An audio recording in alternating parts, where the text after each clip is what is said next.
The story. Kanahagakure, village hidden in the leaves, is one of 5 great shinobi villages, and it's said to be the strongest. Konoha won the 3rd Great Shinobi World War, and one of this war heroes was Minato Namikaze.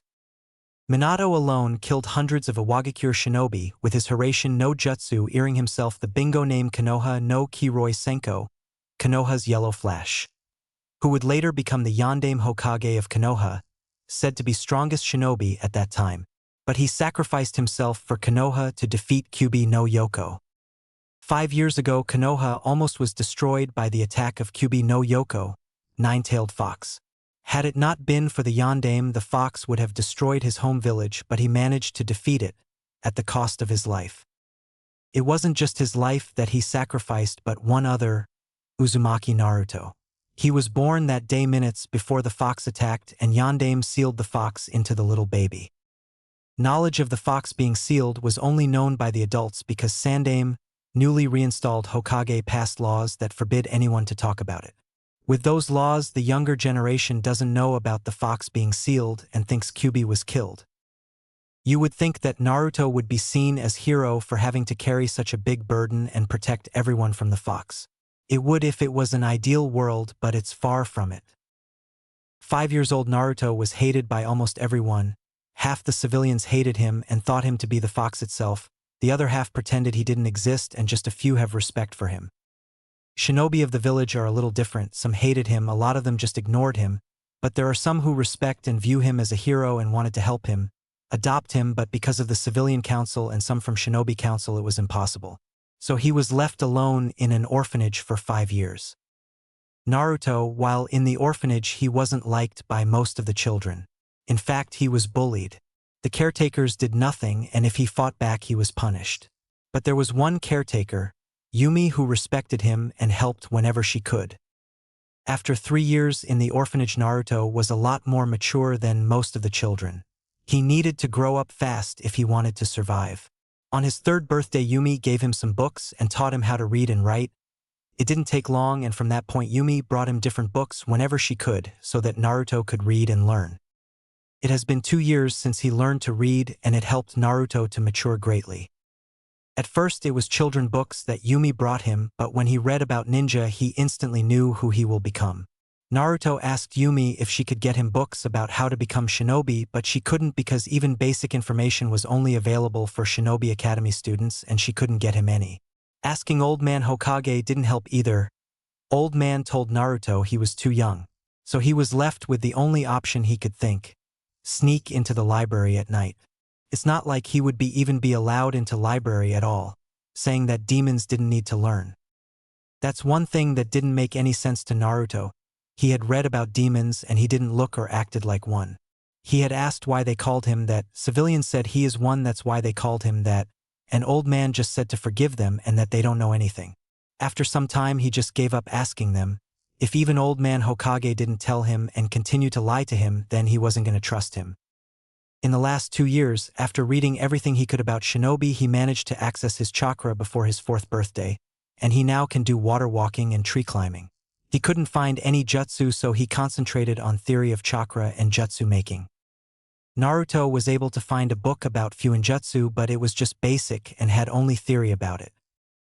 Naruto had found that there was another section of library where chunins and higher rank shinobi can only go, but it's protected by seals, and Naruto didn't have knowledge to disable them, so he was stuck with basics. But today, after another failed attempt to convince Hokage to let him attend academy, Naruto decided to just sneak into academy library and borrow some books. It's not like it's so bad. Children from clans get extra training and they have parents to help them, so he needs to train too. And now Naruto is running the academy hallways looking for its library. Come on, where's that stupid library? Thought Naruto as he continued looking for the library. I've been here almost 5 minutes, I can't waste any more. Found it as fast as he could. He got to library and made his way in. Naruto was a little puzzled. He thought it would be harder to get in, or maybe the library would be sealed too, but he found nothing. He didn't complain, better for him. First thing he did was look for jutsu. He needed something that would help him in the future. He noticed that civilians started to get a little too brave. It was just a matter of time until they started to beat him too. He needed something he could protect himself with. So he started looking for anything he would need. About an hour later, Naruto was sitting in his secret hideout. It was a cave about a mile away from the Hokage monument. He had found it 4 months ago. It was concealed by rocks and bushes. If you didn't know where it was, it's almost impossible to find. Naruto spread his scrolls and books he gotten from the academy and smiled. "This is going to help me greatly. All that's left is to learn them," said Naruto, happy to learn something new. Naruto managed to find Henge no Jutsu, Kawarimi no Jutsu, and Bunshin no Jutsu. There were more jutsu, but these will help him escape from villagers. He couldn't hurt them or he would get in trouble, and he didn't need it. Naruto also found a book about elemental affinities. He read a little at the library and he thought it would help him be stronger. He also got a book about meditation. He knew that he was impulsive and a lot of times acted without thinking, and he hoped this meditation thing will help him. He got a book about physical training too. He needed to start training his body. If he was too slow to do techniques, then it wouldn't do anything good. He got Academy Taijutsu style too. For now, it'll be good enough. The best thing was that he found 2 books about fuinjutsu, and it had seals and how to make them too. If he could learn everything from these books, maybe he could get into Chunin and above library section. That would help him a lot. Time skip 2 years. Naruto 7 years. Last 2 years for Naruto were interesting to say the least. The books he got from the academy the first time helped him tremendously. He learned everything from them in under 6 months. And meditation helped him the most. He meditated at least an hour and tried to feel his chakra network and regulate its flow. It also boosted his control significant, and it helped him concentrate a lot better too. He was able to master only 2 jutsu. Bunshin no Jutsu was impossible to learn for him. At first he thought it was because he didn't have control for his large chakra reserve, but about a year ago he learned that his chakra was much more dense and potent than natural, and he couldn't do simple jutsu like Bunshin because it required too little for it to work, and he always overpowered the jutsu. His physical training progressed better than he thought. He was able to increase his overall performance every week, and his newer ending stamina helped a lot too. He wanted to buy training weight, but like always he was thrown from shop. So he concerned on increasing his speed and strength. Naruto also learned that he had wind and water affinities. He had to sneak into shop to get these chakra papers to test his affinities, but it was worth the trouble.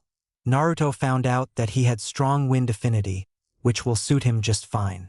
He was really proud of his affinity and mastery over it. In the book he got the only control exercise was to split the leaf, but he improvised and started on splitting a puddle, then a rock, and just last month he managed to split a boulder and is thinking of new exercises. Another area he's proud of is fuinjutsu. After reading these 2 books he got from the academy, he managed to create his own seals, and after some time he created a seal that let him get into the library was able to get 2 more books for fuinjutsu, some books about chakra control and jutsu scrolls, but he couldn't find any for his wind element. Naruto also started reading about jutsu making and hand signs. He still wasn't far in it, and he couldn't ask anyone for help. He started the academy last year after one particular incident. The Hokage agreed to let him attend the academy, and it wasn't worth it. Just the first month he stopped trying to get good marks. Every teacher there was trying to sabotage his education. Some ignored him during lessons, others even thrown him out of class. He was better on his own. One reason he wanted to attend academy was because on his 6th birthday a mob ganged up on him and beat him up. That wasn't pleasant. So he asked Hokage to attend academy so he could protect himself. He also got an apartment. After a month in his new apartment, his doors was full of graffiti. Now Naruto was sneaking out of the village and into his secret place. He needed to hide if someone would want to gang up on him again, because today was his 7th birthday and he couldn't even defend himself. Last time he hurt some drunk civilians, he almost got executed, and he didn't need to receive any more attention to himself. He would have been there earlier, but old man Hokage came to congratulate him. Now he needed to be extra careful not to be spotted by shinobi or civilians. He thought it would have been better if Kyuubi had stomped on them all. They call him a monster and treat him even worse than trash. And he didn't do anything. He read how Konoha is the most peaceful village with wonderful people. What a load bull. Naruto was almost at the staircase to the Hokage monument. He could get there faster with Shunshin no Jutsu, but he didn't want to use chakra or it might alert ninjas, and he knew he wasn't strong enough to defeat several Chunins or Jonins. A Genin he could easily defeat and escape, and maybe have a chance against one Chunin but not multiple opponents. As he started climbing staircase, he thought if it would be better if he left the village, maybe then his life would be better. His thoughts there interrupted by someone's voice. "Hey guys, I found the demon brat," the voice shouted. Naruto spun around and saw a couple of civilians. He was about to make a run for it, then he felt a sharp pain in the back of his head. This can't be good, was his last thoughts as darkness claimed him. Naruto's mind space. Naruto looked around and found he's in some kind of sewer. It was dark with pipes on the wall that pulsed, one blue and another red. Where the hell am I? He began walking in the direction the pipes were coming from. Naruto entered a huge room after what felt like hours. The room was huge, and there are bars as tall as Hokage Monument. On the bars is a paper with the word for seal. Wow, these are big bars. But how the hell did I get here? Naruto got closer to the bars. I would like to know the same thing, said booming voice. Naruto jumped, hearing the voice beyond the bars. He took several steps back, a little frightened. Who's there? Naruto shouted. He really hoped that these bars would protect him from anyone that was there. As he said that, two big red silted eyes emerged from the darkness, followed by a huge fox head and body with 9 tails. I asked what you were doing here, said Fox with the same booming voice. Naruto didn't know what to do. There, in front of him is Fox with 9 tails and as tall as Hokage Mountain. He really didn't know what to do. The only fox with 9 tails he knew was Kyuubi, and it was killed by Yondaime Hokage. Couldn't be that he was killed, could it? But if he was, then what is he doing in front of Kyuubi? He really needed answers. You're Kyuubi, right? The fox just nodded. Yeah, the last thing I remember is climbing the stairs to the Hokage Mountain, then some civilians found me. I didn't have time to escape then. I felt sharp pain in the back of my head. Next thing I knew, I'm standing in a sewer. Am I dead? Asked Naruto. He really didn't want to be dead yet. The fox just continued to look at Naruto, doing nothing. No, you're not dead. You're in your mind. This is a representation of the seal that imprisons me in you, stated the fox. Now for Naruto, it felt like a veil was lifted from his eyes. All these years he wanted to know why he was treated like that. And now he knew, and that made him mad. Everyone knew except him. He remembered times when the Hokage told him to forgive everyone, that they would accept him, that some people just didn't understand him. Everything was just a lie, it was just so he wouldn't kill anyone. Could be that the Hokage also knew who his parents were and just didn't tell him. No way is he going to stay here. Why should he stay here? He protected everyone from the fox and they treated him like it. But he can't run now, he isn't strong enough. The Hokage would send ninja to get him back. Especially if he knew the Kyuubi is sealed in him. He was too valuable for the village. Maybe he could let the fox out if it didn't harm him in the process and wouldn't attack him. While Naruto was deep in thought, Kyuubi was staring at his container. It was rather interesting to see this tiny human as his face showed various emotions: shock, realization, anger, and then thoughtful.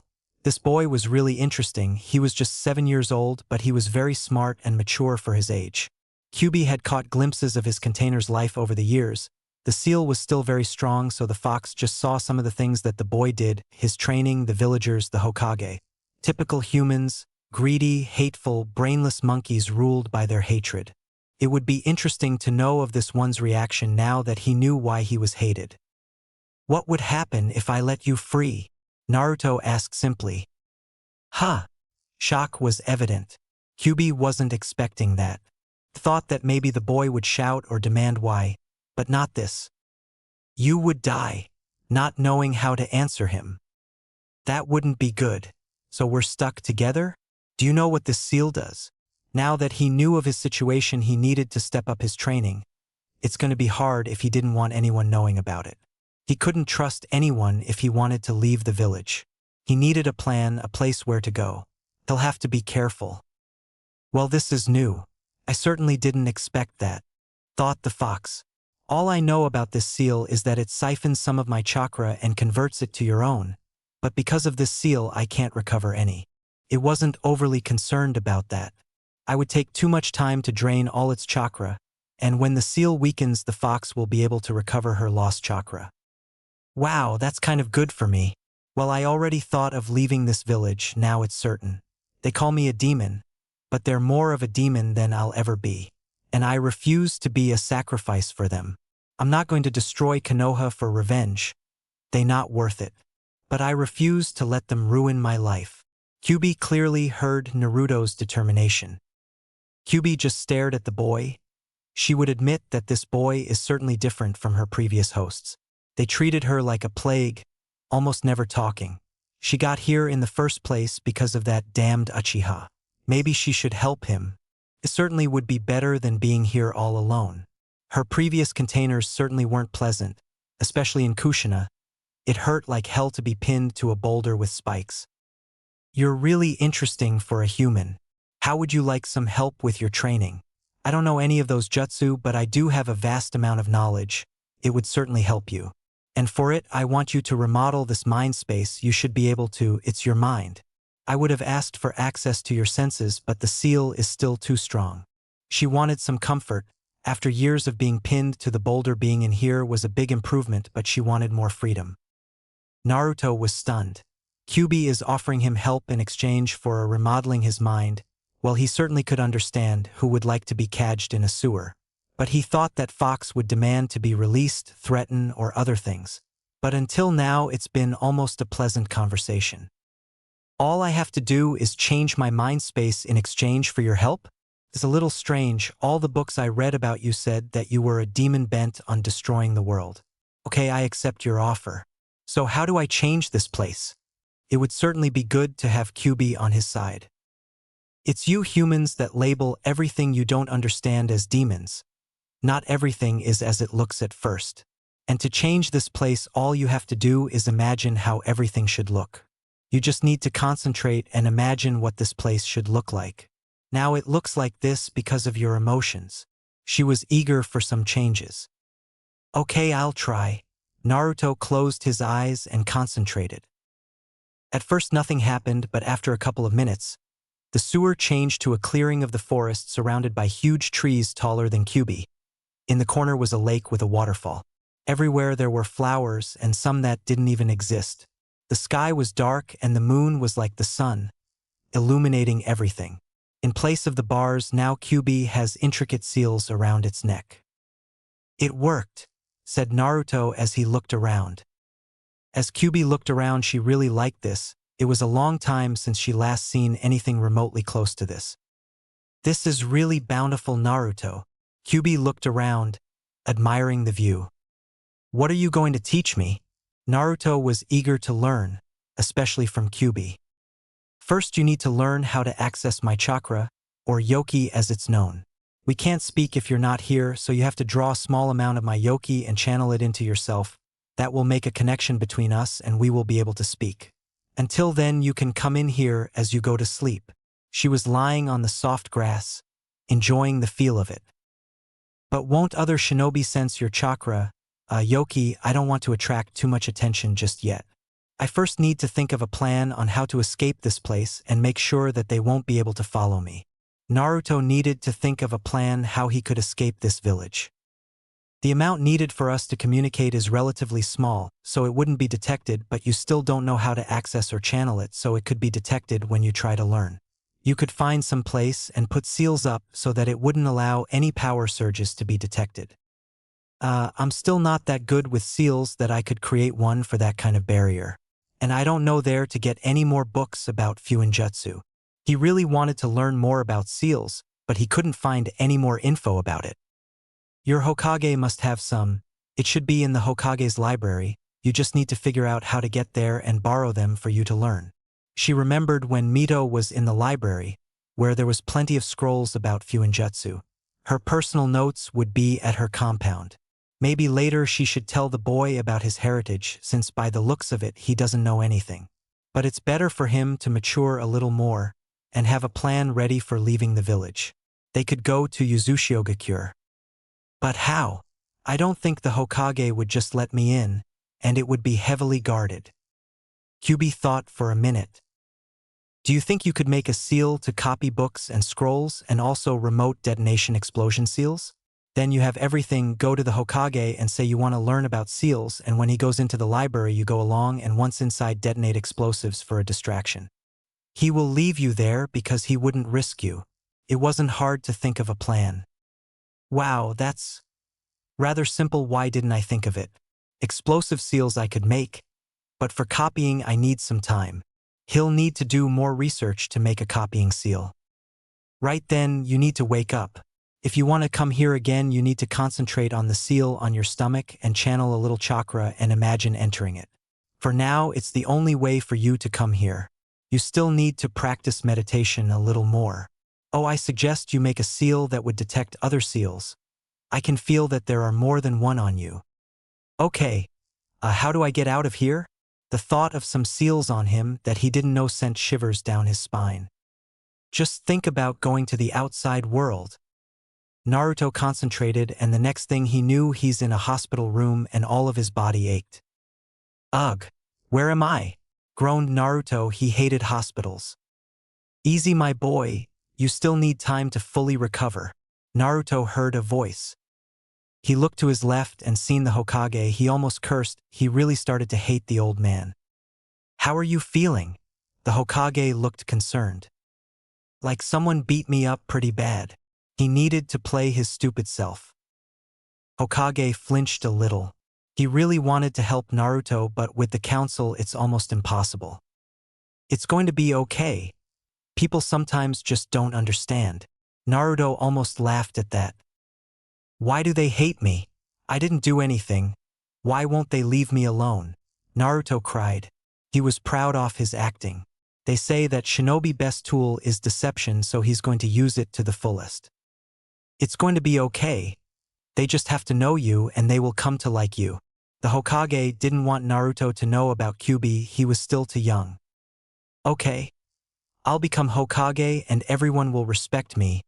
Believe it. It almost made him sick. Become Hokage for people that would rather see him dead? There's just no way that's happening.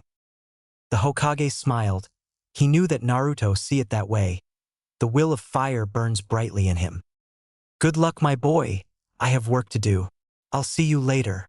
The Hokage stood up and left Naruto to his thoughts. Bye, old man. Now I need to think of a plan how to escape from the village, but first I need to learn everything I can from here. Time skip 2 months later. Hiruzen Sarurobi, Sandaime Hokage, nicknamed God of Shinobi, was relaxing after finishing his most hated enemy, paperwork. Now he was reading one of the best books in the world, Ika Ika Paradise. It was 2 months since he saw Naruto. He wondered how he was doing. As if on cue, his office doors opened with a bang and in walked Naruto in his ever-present orange jumpsuit. Hey, old man, can you help me? Naruto, how can I help you today? The Hokage smiled at Naruto. The last 2 months for Naruto were very busy. He managed to make the explosive seals relative easy, and now in the village there are 2 seals that would explode when he channeled a small amount of chakra into the seal on his hand. One seal he placed on the east gate, it would attract a lot of attention. And the second is more personal. He placed seals on the face of the Yondaime Hokage. First Naruto would detonate one on the gate and the next one after 30 minutes. That way it'll give him more time. Now all he needed is to convince the old man to let him in the library. Old man, can you teach me how to do those cool tricks that all kinds of things come out of scroll? It looks so cool. I want to learn it too. He had thought of what to say for a couple of days, and he was sure he could convince Hokage. Hokage looked at Naruto, trying to think of what he meant. Come out of scroll? The only thing I could think of is fuinjutsu, but it's too dangerous for him just yet. On the other hand, this could help Naruto greatly. He is an Uzumaki. And maybe he would calm down a little. Do you mean seals? Like this one? Hokage took a scroll and applied some chakra, and in a puff of smoke another scroll come out. Yeah, that. It's so cool, can you teach me it? Naruto thought there should be a prize for acting and he would win easily. It isn't easy to fool a Hokage. Naruto, this is fuinjutsu, and it's one of the most difficult shinobi arts. And it not only can seal things, but there are explosive seals. You could even seal jutsu into scroll. It's really dangerous art. And it takes many years to learn this art, said Sarutobi seriously. He needed for Naruto to understand how difficult it is. It can do all these things too? You got to teach me. I'll become Hokage in no time and everyone will respect me. Okay, I'll let you learn it and ask you some questions to how much progress you made. There are some books about fuinjutsu at the library that… What is it, Naruto? The Hokage saw that Naruto was looking at the floor with a pained expression. I'm not allowed into library. They say I don't deserve to learn. Naruto shifted uncomfortable. And at the academy no one even said what it was and just ignored me. He let small tear fall from the corner to make it more believable. These ignorant fools, I'll have to have a small talk with them. How can people hold a grudge for so long? Don't worry, Naruto. I'll have a talk with them. I'll give you some books to start with. The Hokage began walking towards the wall. Look, Naruto, it's one of a few uses for fuinjutsu. He stopped in front of wall. The Hokage bit his thumb and made some hand seals, then pressed it to the wall. A second later it glowed a little and revealed a door. Wow, that was so cool. Fuinjutsu is so amazing. Maybe he could make something similar around his secret cave. It would hide him and he could train himself. Yeah, it is. This is the Hokage's library, so you can't tell anyone about it and that I am giving you a book from it. Ok. Of course, I won't tell anyone. It's a promise. And the Hokage smiled. I'm glad. Come here. The Hokage entered the library. The library was full of scrolls and books. Naruto thought it was going to take some time for him to seal everything, but it would be worth it. The old man took a couple of books from one of the shelves and motioned for Naruto to come closer. These books are for beginners and it should take you a couple of months to read and understand everything. I'll ask some questions to see how good you become.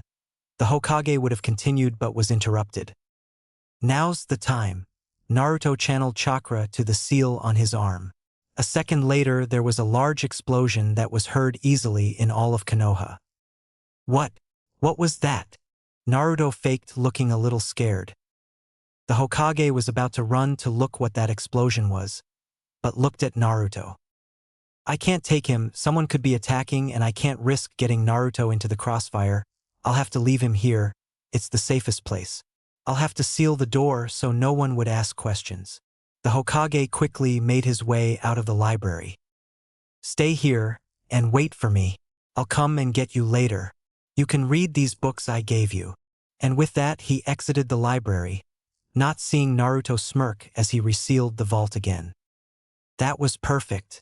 I don't know how much time I have, but I need to hurry and copy all these scrolls and books. Naruto began copying first the things he needed the most. This copy seal was his most prized seal he had made until now. It took most of 2 months to come up with it and then design it, but he succeeded.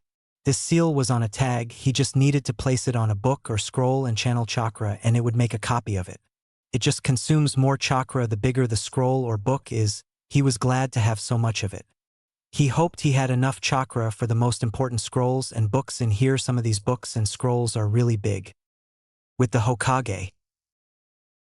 While Naruto was copying scrolls and books, Konoha is in chaos.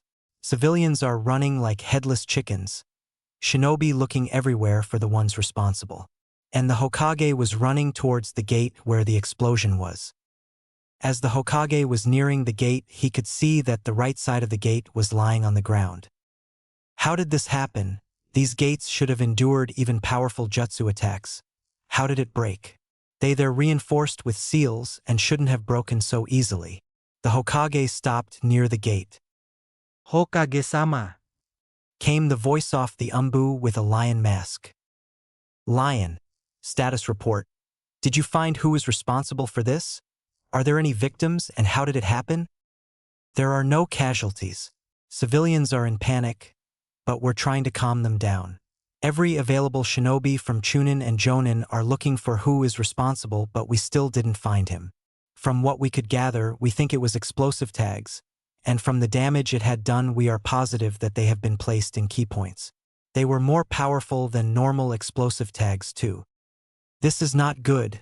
Someone managed to get into the village undetected and even placed explosives right on the gate. How did they pass the barrier undetected, unless it was someone from the inside? If so, we have a spy. But what purpose does this have? He needed to figure out what's happening. Lion. Inform the council that they have 10 minutes to get to the meeting. Yes, Hokage-sama. Ambu disappeared in a shunshin. The Hokage too started running towards the tower. He could see as Genin and some Chunin there calming civilians. As the Hokage was almost at the tower, there was another explosion. Hiruzen stopped and looked at the direction the explosion occurred and couldn't believe what he saw. The Hokage Mountain, the most prized monument of Konoha, was damaged. More precisely, Yondaime Hokage's face. It just lost his nose. If it wasn't this serious, I would have laughed. Now it looked really silly. He quickly ran there to see if there's any casualties or spotted the culprit, but there was none. He started going back to Hokage Tower for the council meeting. 10 minutes later, the council was assembled as the Hokage came through the door and sat in his seat. As you all know, there was some explosions, sewn on the east gate and one on the Yondaime's face. There are no casualties, but the culprit wasn't found either. Shikaku, what do you think about this incident? And what purpose would it do? The Hokage looked at Shikaku Nara. Shikaku Nara, Jonin commander, also member of the famous Ino Shikacho team. Shikaku is the best strategist in Konoha and with his help managed to win a lot of battles. He and his team also didn't see Naruto as Kyuubi and at one point even tried to adopt him but were stopped by the civilian council as they are responsible for that kind of paperwork. I'm sure it's the work of a spy, but for what purpose it was done for I don't know. It wouldn't do them any good, because they are alerting us with their presence. If it was only the gate that was blown it could serve for invasion, but there was none. As for damaging Yondaime's face, I don't see a purpose, other than personal, or it could be a distraction for something but there wasn't anything reported yet. Or it was just to see if they could get their objection now and this is just a test run. The Hokage looked thoughtful as he thought what to do next. Shikaku, I want you to gather a team and look through Genin and Chunin files, also the last 2 months' gate reports. If you find anything suspicious, report to me. The Hokage didn't like having spies in his village.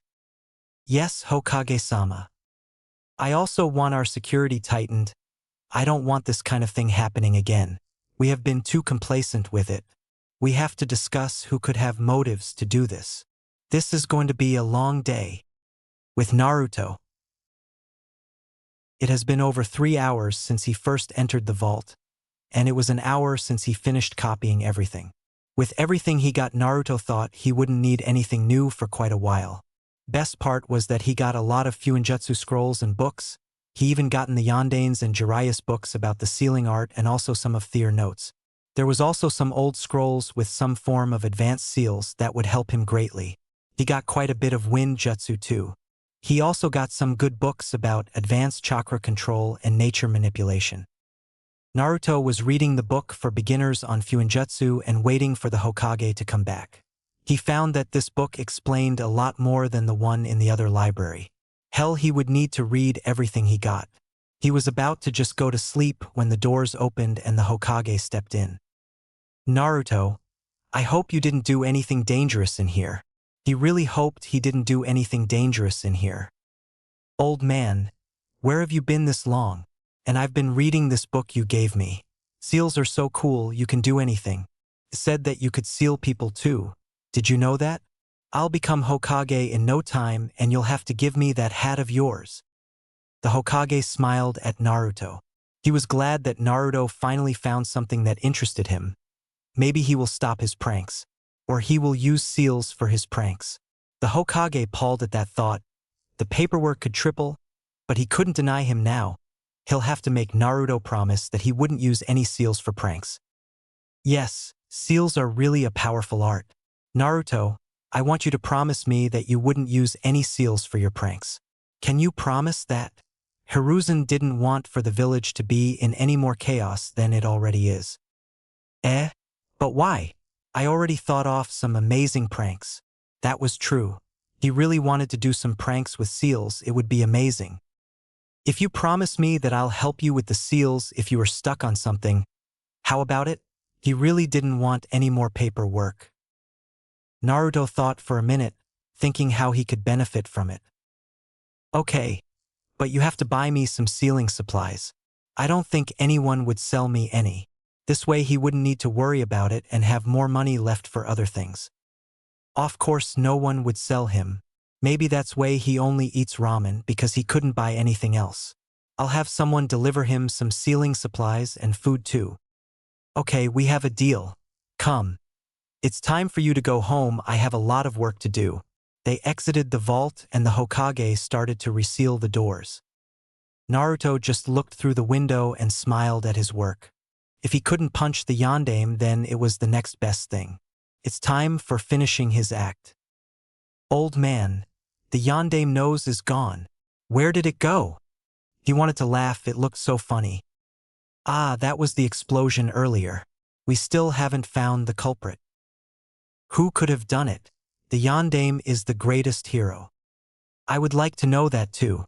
You can go home now. I'll have someone deliver you some supplies later.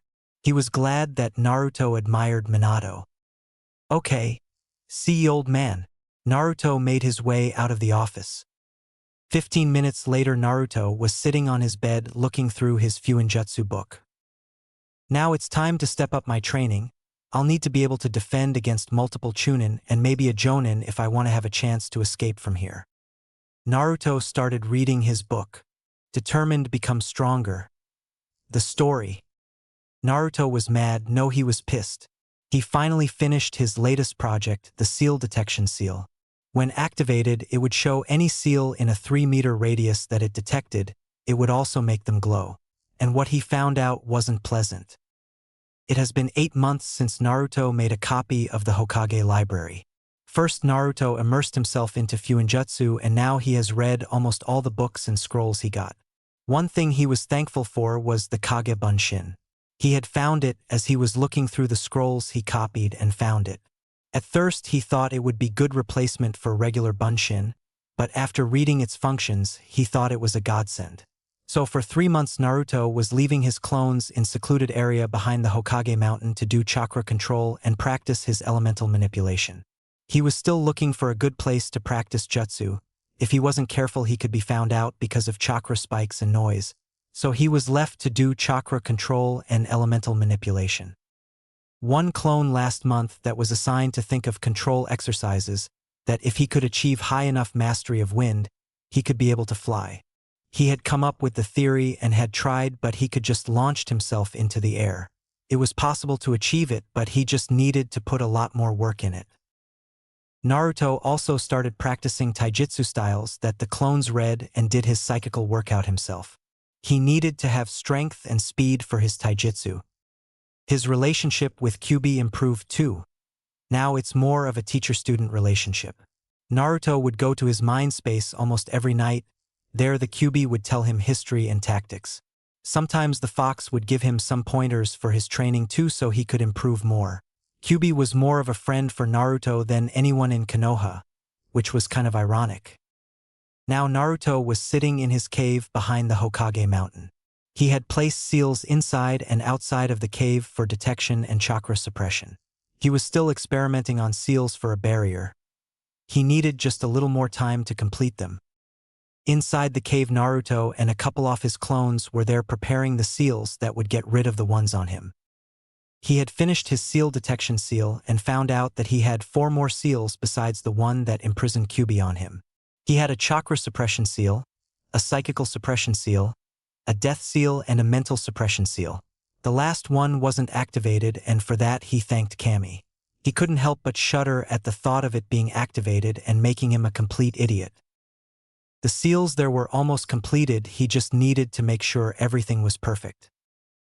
Everything is ready, boss. The clones finished checking the seals, signaling that it was good to go.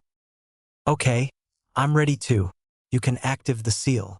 Naruto was sitting in the middle of the seal, naked from waist up and seals drawn on him. One clone bends near the seal's outer edge and made some hand seals and slammed his hands on the seal. Cilignard, seal destruction. Shouted the clone, and the seal lit up. It started to retreat to Naruto and concentrated on 4 different places on his body. Naruto was grinding his teeth from the pain. He didn't think it would hurt this much. After a couple more minutes, there was a burst of chakra and the seals faded and Naruto fainted from the strain. Naruto groaned as he woke up. He felt different, felt like weights were lifted from him. He could feel his chakra running more freely, and he could easily tell that he has almost 3 times more than he previous had. It was even denser now. He'll have to do chakra control from the beginning, but with the Kage Bunshin Jutsu it would be just a couple of months. He'll have to retrain his elemental manipulation and psychical training too. Then I'll find who placed those seals on me. I'm going to kill them. He really didn't like to retrain almost everything again. After 10 minutes he was able to regain his motion control. He exited his cave and made as many clones as he could. Even with his control almost back to 0, he still managed to make approximately 800 clones. Wow, that's a lot more than last time. Even then my control was good, I still could only make around 600. With this army I'll have my control back in a month, if not faster. At least one thing came out of this that was good. Okay, you know what to do. Practice chakra control until you're out of it. Ordered Naruto to his clones and started doing his psychical training. Now I have to step up my psychical training. As it is now, I couldn't even outrun a civilian. 10 years since Kyuubi attack. It has been 10 years since the Kyuubi attack, and Konoha is having one of the biggest festivals. Almost everyone is celebrating. There are huge parades, and even the Hokage will be making a speech. But one individual wasn't celebrating. He was making his way to the Hokage Tower. This mysterious individual creeping through the shadows is Naruto Uzumaki, supposedly dead last prankster and Kyuubi Jinchuriki.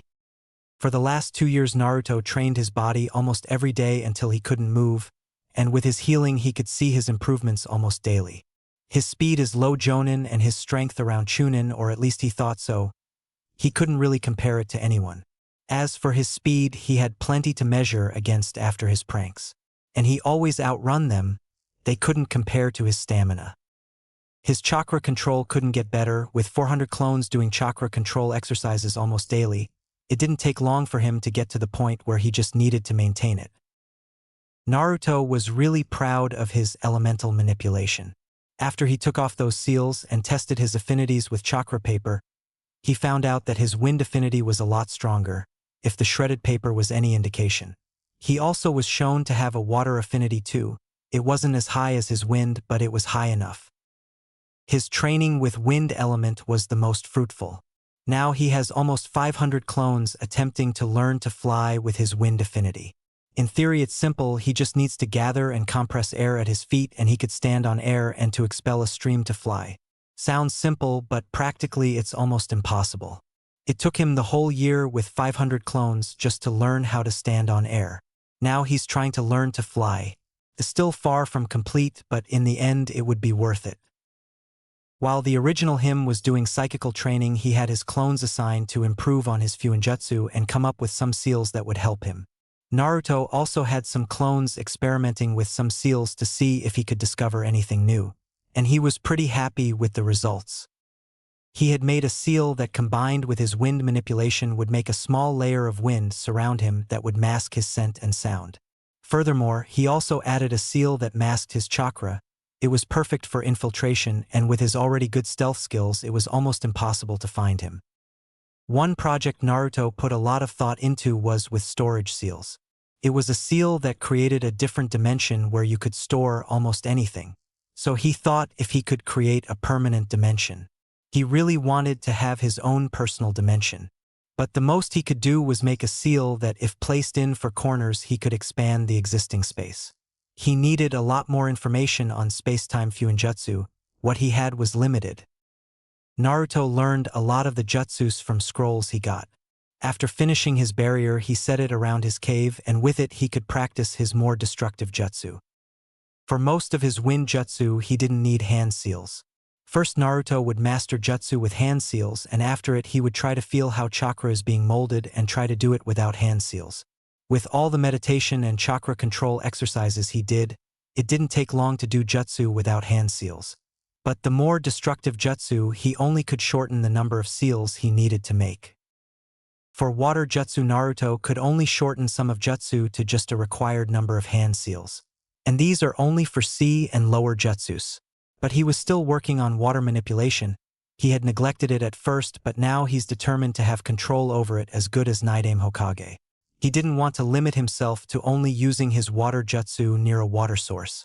It would limit him much. His relationship with Kyuubi was a lot friendlier, if a little strange. It started after one particular incident almost 6 months ago. Flashback. Naruto was sitting on his bed and was about to go into his mind space to ask Kyuubi some questions. It wasn't until tomorrow that he had to meet it, but he had found something very interesting today. At the library he had found an old book about clans, and after reading it he found out that there was a clan of Uzumaki, but he couldn't find any more information about it. So he decided to see if Kyuubi could help him. Now Naruto was in a familiar clearing in his mind, but the strange thing was he couldn't see the fox. How did a fox the size of the Hokage mountain disappear? He didn't know. Kyuubi-sensei? Where are you? He was a little concerned. Kyuubi just couldn't up and disappear. But he heard something from the nearby pound, and then he looked. He certainly wasn't expected what he saw. From the pound just surfaced the most beautiful girl he had ever seen. She had waist-long scarlet-red hair glittering from the water. On her head a pair of red with white-tipped fox ears. Perfectly tan skin that looked like it was glowing in the moonlight. Beautiful C-cup breasts with pink nipples. With water running down her body in the moonlight, Naruto couldn't help but look at this beautiful creature. He may be 9 years old, but he was a lot more mature and started to notice females' beauty a lot more. Naruto could only think of one thing he could say. Wow, so beautiful. Kyuubi looked the direction of the voice to see Naruto with the look of amazement and awe. She smirked. She was planning on showing him her human form, but this was even better. She exited the pound and started walking slowly towards Naruto, with her hips swaying and her 9 tails swishing along behind her in rhythm with her seductive walk. Naruto just looked at her like she was the most beautiful creature in the world. His eyes never leaving hers, piercing red slitted eyes, as she came closer to him. The fox goddess placed her slender arm on Naruto's shoulder and leaned closer to him, her lips just inches from his ear, as she whispered to him with her melodious voice. Do you really think I'm beautiful, Naruto-kun? She whispered sweetly into his ear.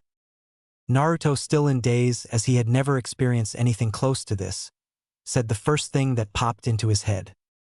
Yes. Naruto managed to say. Why thank you, Naruto-kun. Kyuubi kissed his cheek. Naruto managed to do one thing that should be impossible. He passed out in his own mind. Oh, maybe I went too far. She giggled a little and willed for a kimono to appear on her.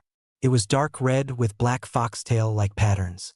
She sat down to wait for Naruto to wake up and placed his head in her lap. Naruto groaned as he woke up. How are you feeling, Naruto? He heard a voice and stiffened a little. Naruto opened his eyes to see a heart-shaped face with red slitted eyes. Memories of what happened came back to him and he blushed furiously. Fine. He stood up and sat in front of her. Glad to know. I was a little worried, the smile never leaving her face. Yeah, thanks. Why didn't you tell me you are a girl? I thought you were a guy. Well, your voice was deep and you didn't give any indication otherwise. Also, you didn't tell me you could turn into human. Naruto sent her a small accusing glare. Well, you didn't ask for one, and I didn't think it was that important. And do you really think that my true form was that of giant fox? Where would I sleep? I need sleep too. This is my true form, and that giant fox is a manifestation of my full power, said the foxy lady like it was obvious. Oh, okay. Just don't do that. He really did think that she was a giant fox. Why, you don't like this form? Kyuubi pouted cutely. IIWL, It's not that I don't like it, it's just don't be naked. I'm still too young. He blushed, remembering how she looked. So it's okay then when you're older? She couldn't help herself. Naruto just sputtered something while blushing. Kyubi started laughing at Naruto. It had been so long since she laughed. Hey, it's not funny. Yes, it is. I hadn't had this much fun in a long time. She was still laughing. Naruto pouted. He still had a small blush on his face. Ah, that was fun. So what did you need? Our lesson is tomorrow. Kyubi still had a small smile on her face. Oh yeah, I almost forgot. I found this old book about shinobi clans, and then I looked through it. I found that there was an Uzumaki clan in Yuzushiogakure, but in the book it only said that they were very good with seals and most of them were seal masters. I looked for more information but couldn't find anything. Do you know anything about them? And am I from this clan too? He was eager to know if he still has a family. Kyubi looked at Naruto. She could tell what he wanted, and it wasn't hard. Even if Naruto was really mature for his age, he still was just a kid that most of his life was alone, and now he found that he could possibly have a clan. She really didn't want to ruin his hope. She came to like Naruto. He was her friend, and she didn't like seeing him depressed. She knew that she'll have to tell him about his parents sooner or later. How couldn't she now? She was sealed into his mother. With a sigh, she prepared herself to tell him. I know of them, but I'll tell you about them later. Now I have to tell you something I wanted to tell you before you left the village, but I guess it's as good time as it can be, said a serious Kyubi and motioned for Naruto to sit next to her. It's about your parents. I didn't tell you at first who they were because I wanted for you to mature more emotionally to hear this. Your father is Minato Namikaze, or as most knows him, the Yondaime Hokage. You really look a lot like him. Your mother is Kushina Uzumaki. She was from Yuzushiogakure and she was the clan heir. So that makes you heir of the Uzumaki clan. I know that because she was my second Jinchuriki. I know that when she was pregnant with you she was really happy. She even talked a little with me. Then there is my first host. She was the wife of the Shodaime Hokage Mito Uzumaki. I and my previous hosts weren't on good terms like us. The night you were born I remember very little. I know that about your birth I knew just a few people. And the locations even less. I remember then I was forcefully pulled out of your mother and the first thing I saw was the Mangekyo Sharingan. Then I woke up in sewer. She looked at Naruto waiting for his reaction. Naruto didn't know what to think. He always wanted to know who his parents were. Did they love him or have they abandoned him? He was happy that they loved him, he also was sad that they were dead. It was a shock that his mother was a Jinchuriki too. Naruto really wanted to meet her. As for his father, he had mixed feelings. He somewhat understood his actions, he was the Hokage and wanted to protect his village, but still, to condemn his son just so the villagers would feel better while torturing him. That just wasn't right. Naruto sat with a pained expression and unshed tears in his eyes. Kyubi decided to comfort her container even if it was just a simple hug. She come closer to him and enveloped Naruto into her warm embrace. It's all right, you're not alone. Even if it's just us, we'll always be together. You're still young and you'll have your own family. It was a little strange coming from her mouth. Naruto started crying for the first time in years. It was some time since Naruto stopped crying and just sat in Kyubi's embrace.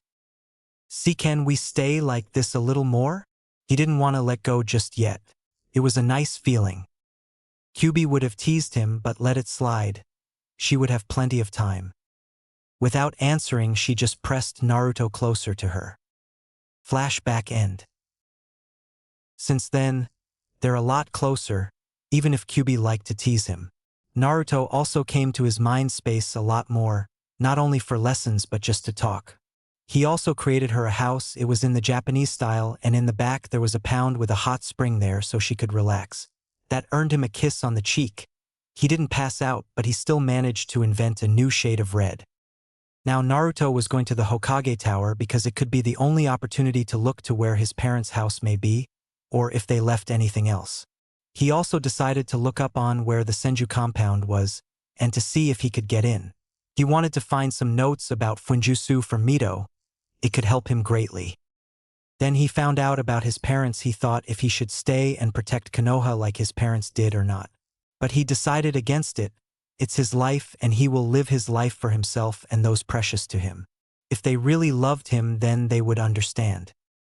Naruto was near the Hokage Tower and he couldn't see or sense any shinobi. He quickly made his way inside. He couldn't believe that it was this easy to get inside. Any other night there would be some umbu, couple of jonin, and occasionally the Hokage himself stayed the night. Now it's empty. It couldn't get any better. 10 minutes later, Naruto stood inside Hokage's office looking where he should start his search. The most obvious place would be at his desk, in some hidden compartment, but it couldn't be this easy. 5 minutes later, Naruto couldn't believe what he found. He found a hidden compartment, but it was full of porn. If he didn't have to stay hidden, he would have burned those damn books. Sighing, he resumed his search. This time he activated his seal detection seal, thinking it would be faster because he didn't have all night. 10 minutes later, he stood with documents that proved his heritage, family's property, and 2 other scrolls. He made a copy of them all and placed the fake ones back in the original's place. He didn't find anything about the Senju compound, but he wasn't expecting to find any. He decided to make his way to his hideout. It wouldn't take long until the Hokage came back. Almost an hour later, he was finally sitting in his cave. He would have been here faster, but there was a lot of shinobi and civilians looking for him. Most of the shinobi were chunin and genin. He only spotted a couple of jonin. He had to be extra careful. He didn't want to be found out now of all times. Reading a scroll for his family home, he was a little surprised to find that the house was at the edge of the village and it wasn't as big as he imagined. Reading the other scroll, and his love for his father just vanished. His father and Hyuga Hayashi had made an agreement that promised Naruto to marry Hyuga Hinata, and he was marrying into the Hyuga house. He could understand what he did with Kyubi, but this is just too much. His father just sold him out before he was even born. He knew a little bit of politics and that this kind of an agreement needed both his parents' agreement, but it had only his father's signature, so his mother didn't agree or she didn't even know. The last scroll was an agreement between the Hokage and someone named Danzo Shimura. It stated that should he show any signs of being a danger to Konoha, Naruto would be given to Danzo for training to be a loyal Konoha shinobi. He wondered if Sarutobi knew about the seals that were placed on him. Now he was glad that he was posing as an idiot shouting that he will become Hokage. Naruto sat there thinking what to do next.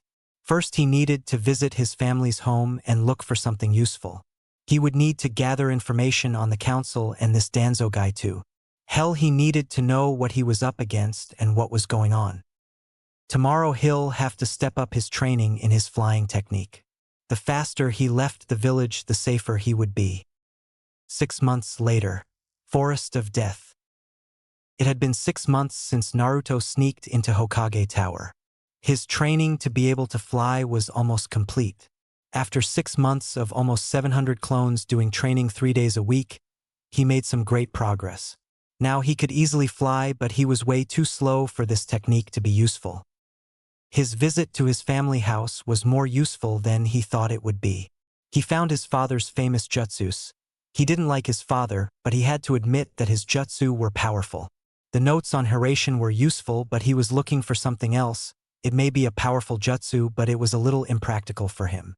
Naruto also wasn't going to be the second Yellow Flash. He didn't like to be compared to his father, and it's bad enough that he looked like him. He also found a picture of his mother. She was very beautiful, especially her bright red hair. Naruto started to think that he may have a thing for redheads. He found his mother's notes about fuinjutsu and her journal. She didn't have any scrolls from Yuzu, but the seals she had created were amazing. He even found out that it was his mother that taught his dad more advanced seals that helped him create Hiraishin. It was kind of funny. Everyone praised him as genius seal master, but his mother was better and she learned everything herself, only helped a little by Mito until she died. Naruto was in the Forest of Death because it was a great place to train. He started coming here last month. He found this perfect place to train himself a little. This place was full of deadly animals, and they are a lot more dangerous than regular ones. Everything that was here was way bigger than normal. It was the perfect place to train in life and death situations. Now Naruto was up against 4 huge 7-foot-tall spiders. They were really quick and had amazing reflexes, so it was perfect to practice his personal taijutsu style. His taijutsu style was revolved on his wind and water manipulation.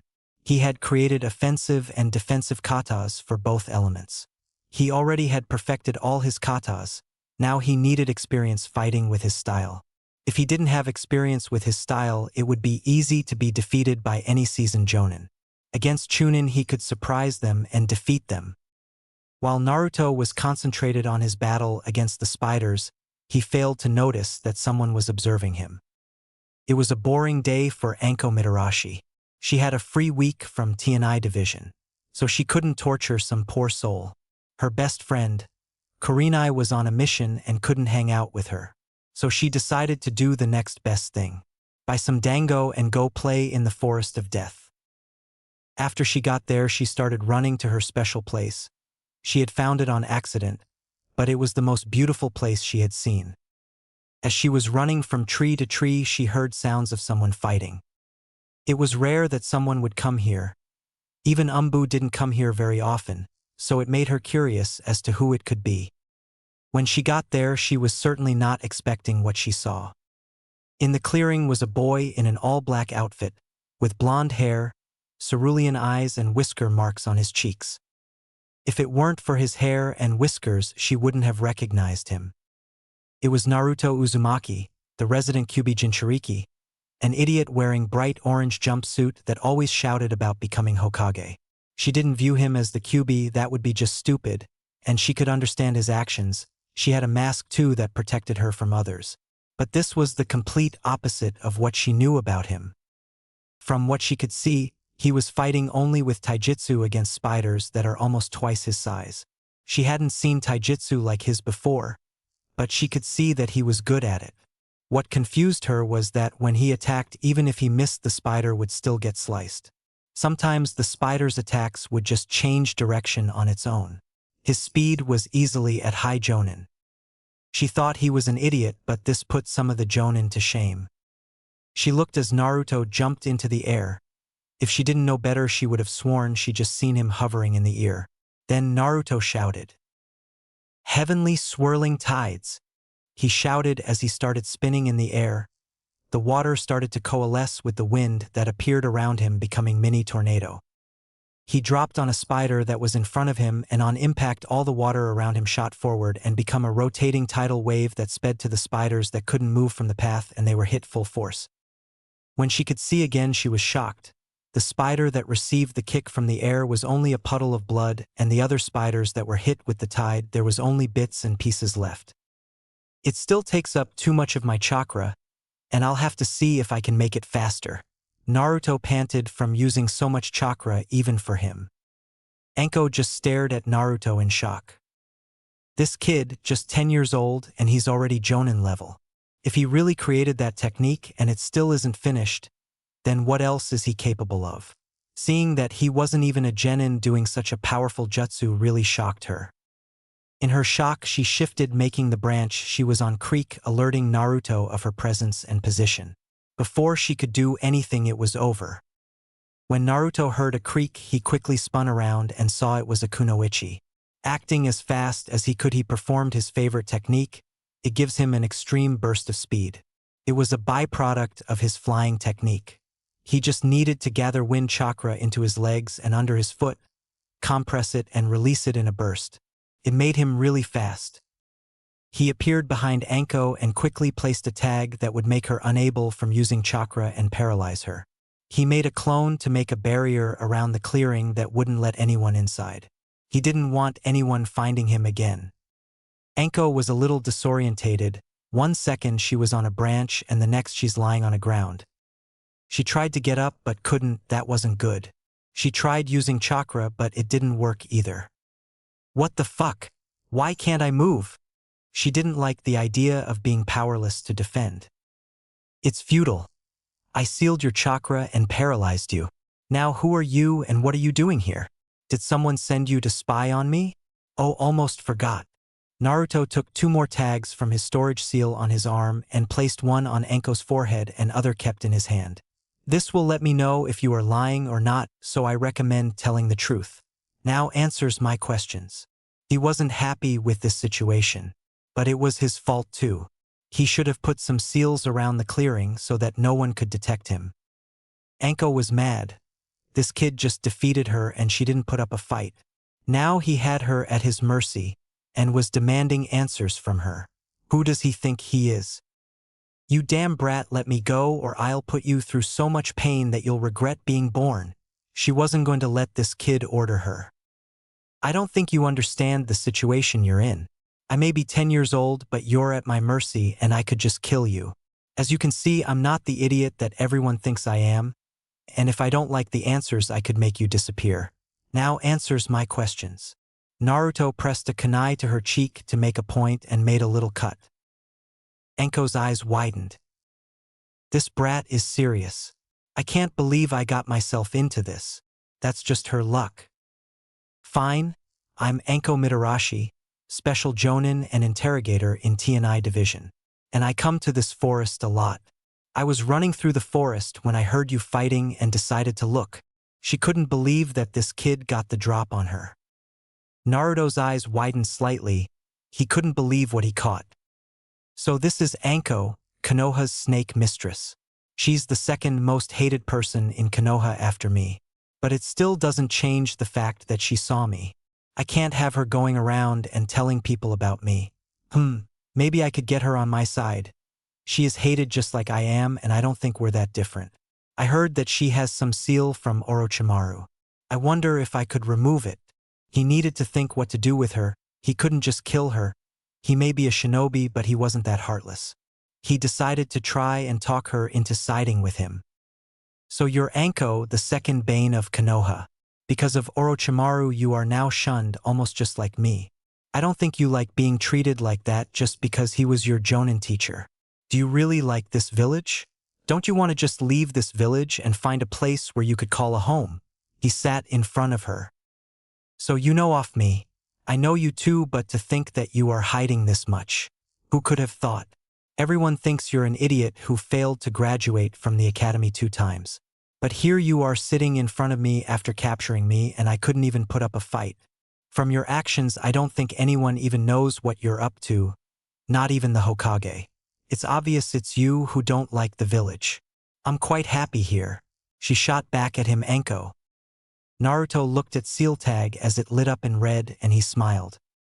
Yeah, I don't like this village. It's full of corruption and lies. If you knew what this village has done and are still doing, you would say something entirely different. But you already don't like this village. You're just lying to yourself. Have you forgotten about this seal? It turns red if you lie.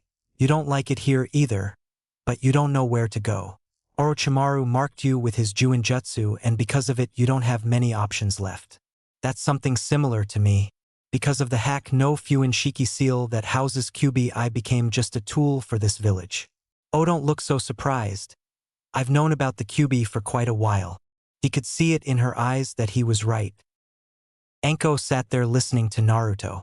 She didn't want to admit that he was right, but she always knew she wouldn't be accepted no matter how much she tried. So what do you expect me to do? Just run away from everything?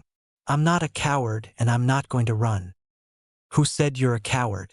Don't you want to be happy, have a family and a future? Could you get it here? How long do you think they're going to let you live? The moment your usefulness ends, so does your life. He produced another seal tag and activated. The instant the seal activated, Naruto saw that on Anko appeared 2 seals, one on her shoulder and another on her chest, directly above her heart. Naruto came closer and examined the seal on her chest. Anko didn't know what he was doing, but she didn't like it, especially that he looked at her chest so intently. She may dress like that, but she really didn't like the thought of being some toy. After a minute, Naruto still didn't move or look anywhere else. She looked down, wanting to know what he was looking at that much. When she looked down, she saw that on her chest was a seal that glowed faintly. She didn't know about it. She had a little knowledge about seals, but nothing beyond making a storage seal. She didn't understand what purpose this seal could be.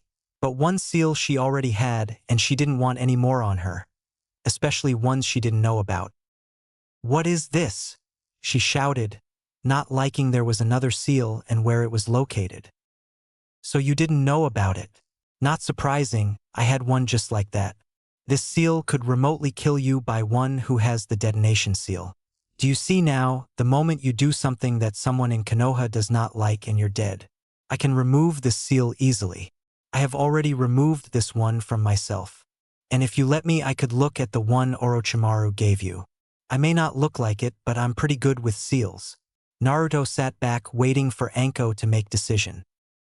As for Anko, she was in a little shock.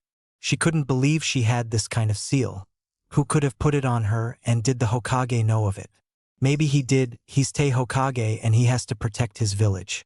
Naruto had one too, a Jinchuriki.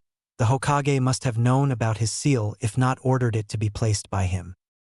She sighed. She didn't know what to do anymore.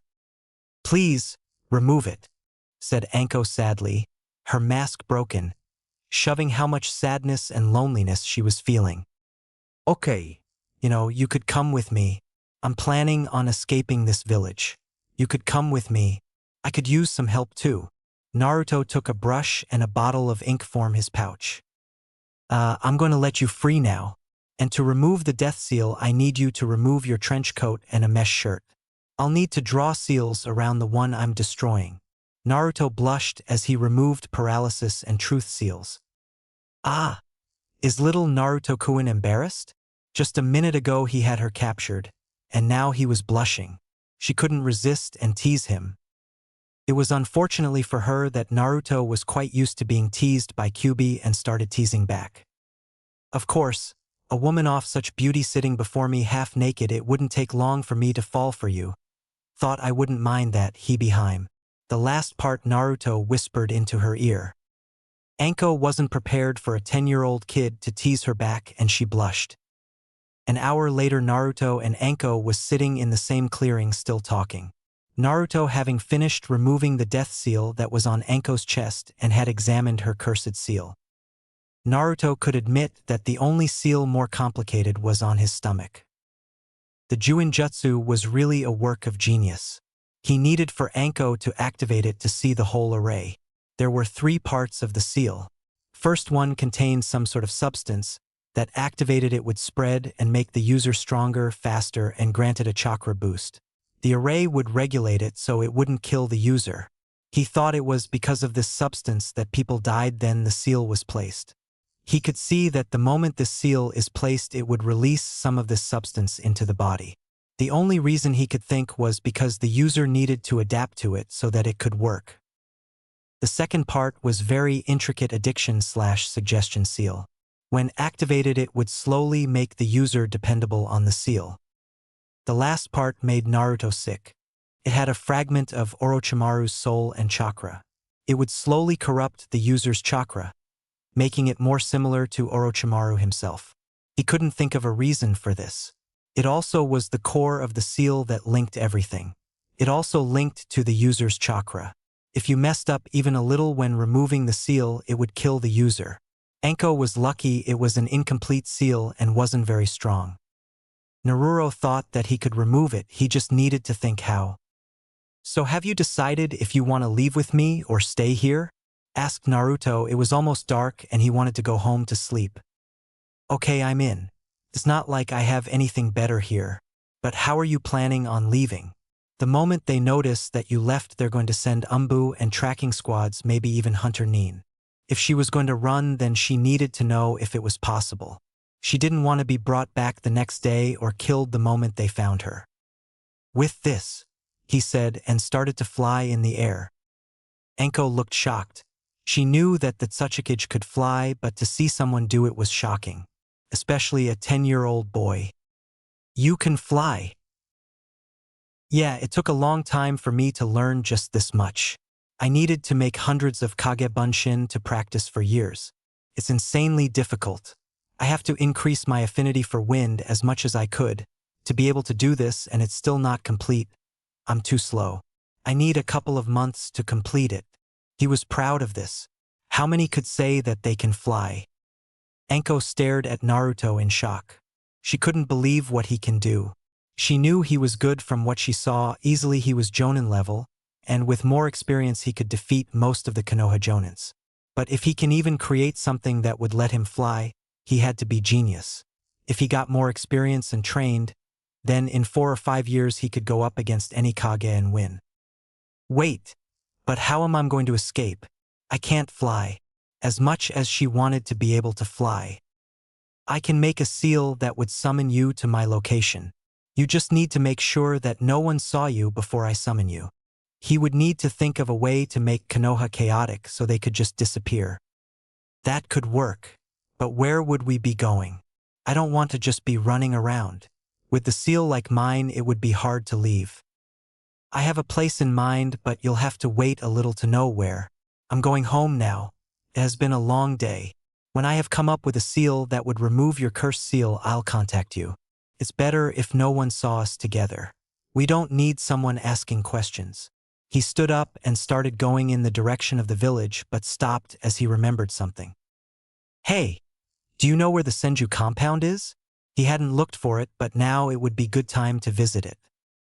Yeah, it's at the west side of the village. It's that big compound, you can't miss it. Why do you need it? She wondered why he would need it. It was sealed because there is currently no Senju in the village. Oh, just something I need to see. Goodbye, Anko. He started running. Yeah, see you too, brat, she said with a small smile. T has been a month since Naruto met Anko, and it was really busy month for Naruto.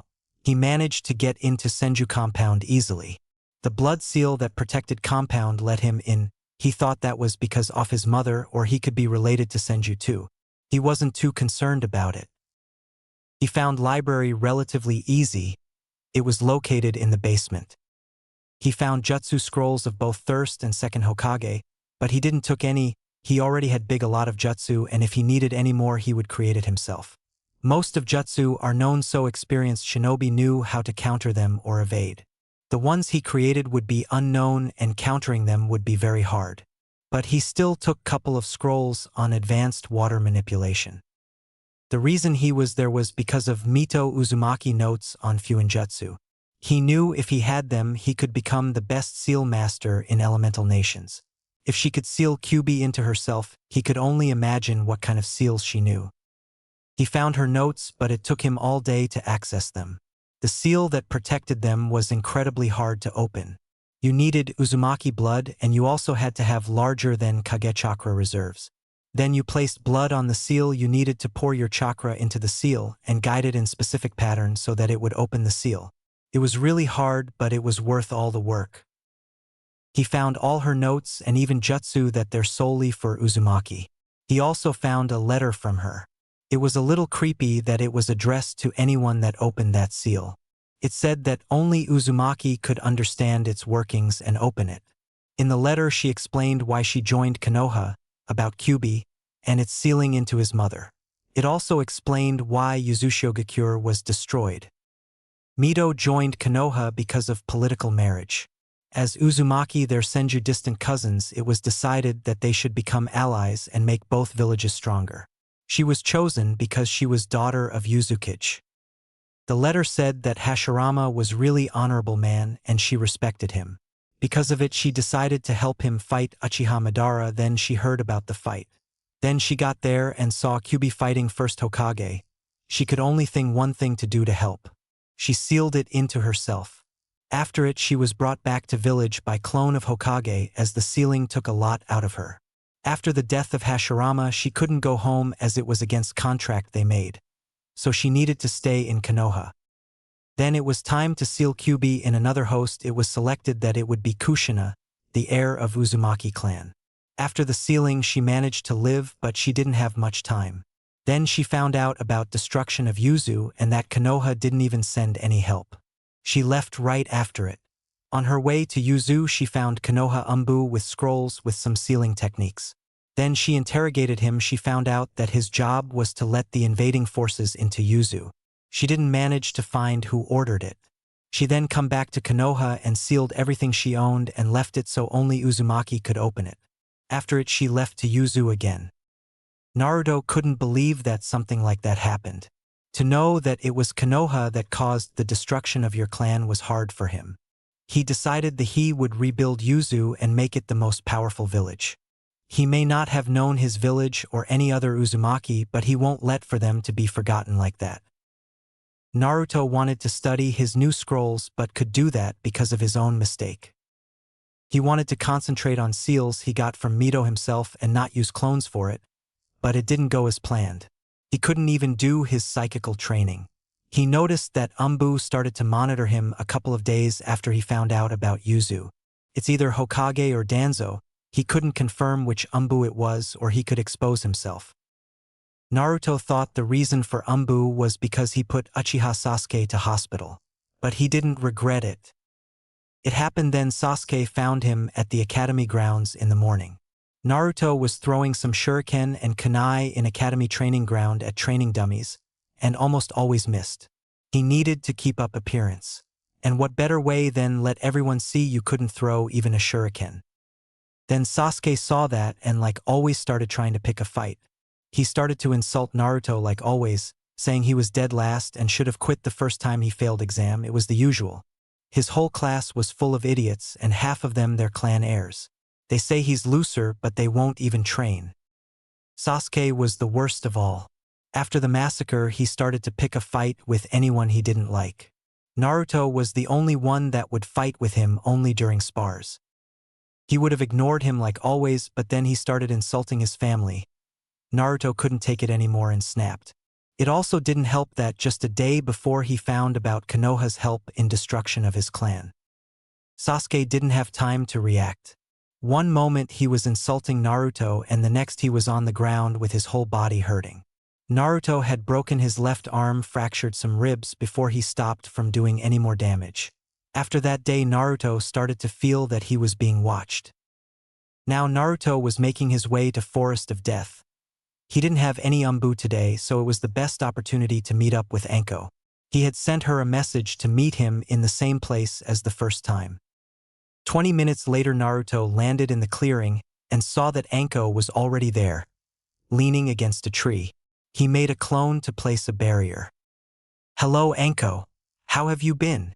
Naruto said politely. "Hey there brat." His eyebrow started twitching at that. "Don't call me that. Forget it. I called you here because I wanted to know if you knew anything about why Umbu they're monitoring me. And also I want you to step up your training. We're going to escape on October 10th on my birthday. Until then I want you to train yourself so that if we encounter someone you could easily defend yourself. I also know there we are going to be staying at." He may be 10 but he didn't like being called brat. You got Umbu monitoring you? I didn't know of this. And I'm friends with Umbu that looked after you then you there little. If she knew anything she would have told me. If we're escaping in 5 months, I don't think I can become stronger in that short amount of time. And how did you become this strong in such a short amount of time? You're still too young for your muscles to be that strong. She was curious how he became this strong. So it must be Danzo that sent his root Umbu after me. I know that he tried to get me into his little army. I'll have to be carefully until my escape. Wouldn't want to ruin everything. He wasn't going to ruin his escape. I'm this strong because I'm Uzumaki and I have enchanted healing, stamina and chakra bigger than Kage's. It's also more dense and potent.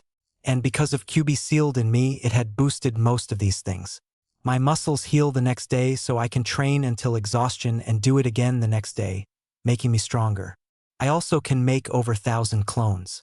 With them, I train my chakra control and elemental manipulation. I don't think anyone could train like I. He liked the look of shock on her face. Anko couldn't believe what she heard. The training like that would have killed anyone else a long time. Wait, you said because you're Uzumaki? What do you mean by that? She didn't know that there was Uzumaki clan.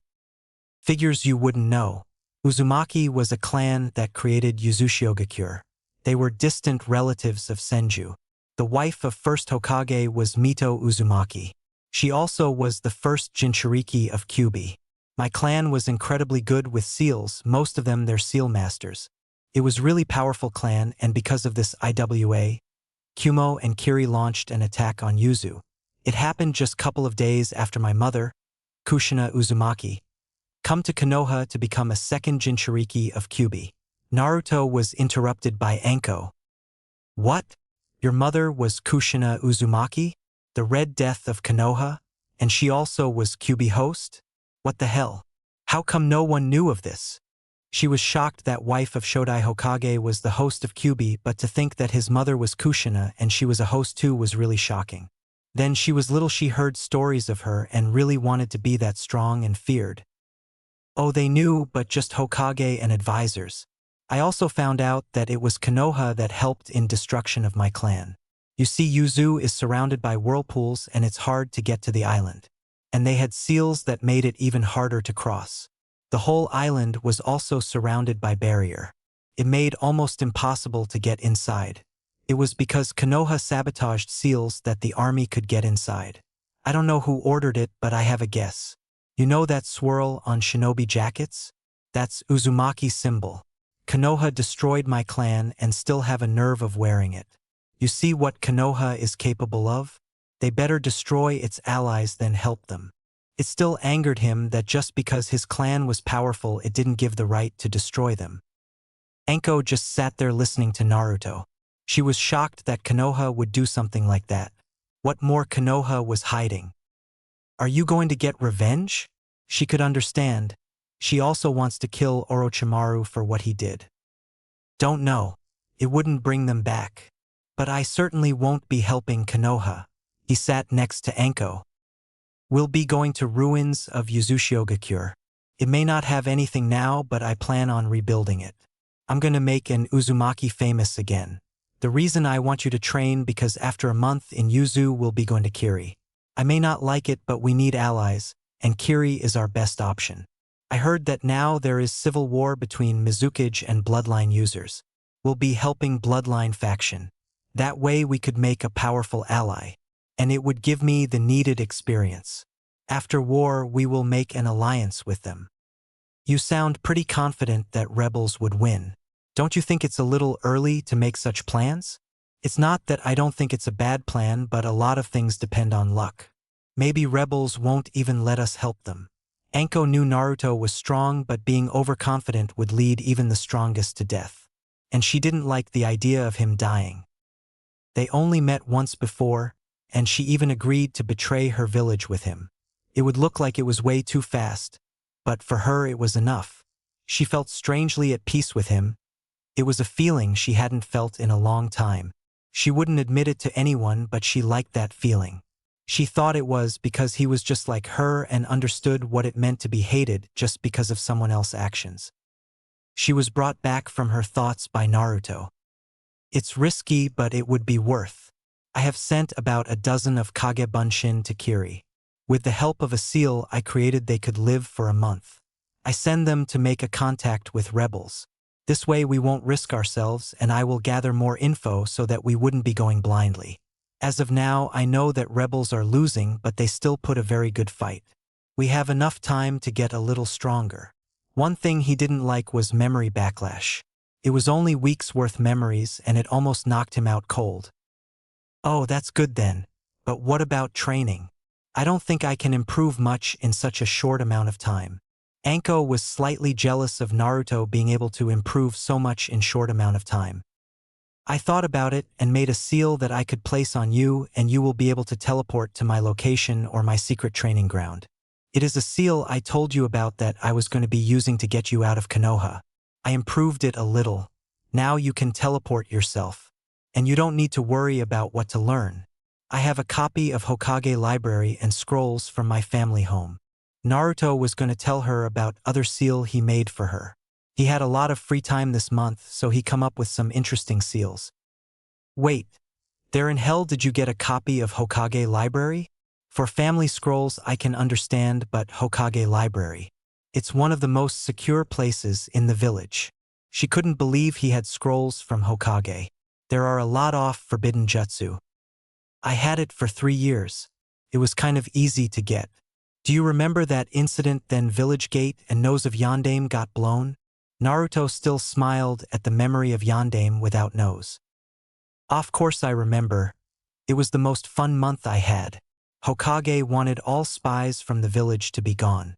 So he made a team that would look for them. You wouldn't believe how many we found. And the look of Yandame's face without his nose was hilarious. But what does it have to do with you getting copy of Hokage library? Everything. I was the one that put these explosive notes.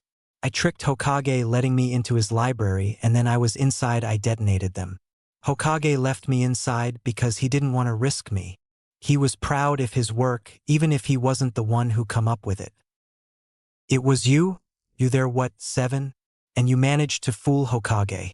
You're very good at acting, or Hokage is going senile if 7-year-old brat could trick him. Now I understand why the nose of Yandame was blown off. At that time no one could come up why Yandame was targeted. Most thought it was IWA, but no one knew for sure. It was his way of getting back at Yandame for stealing Kyuubi. It was easy. Everyone in this village just sees what they want.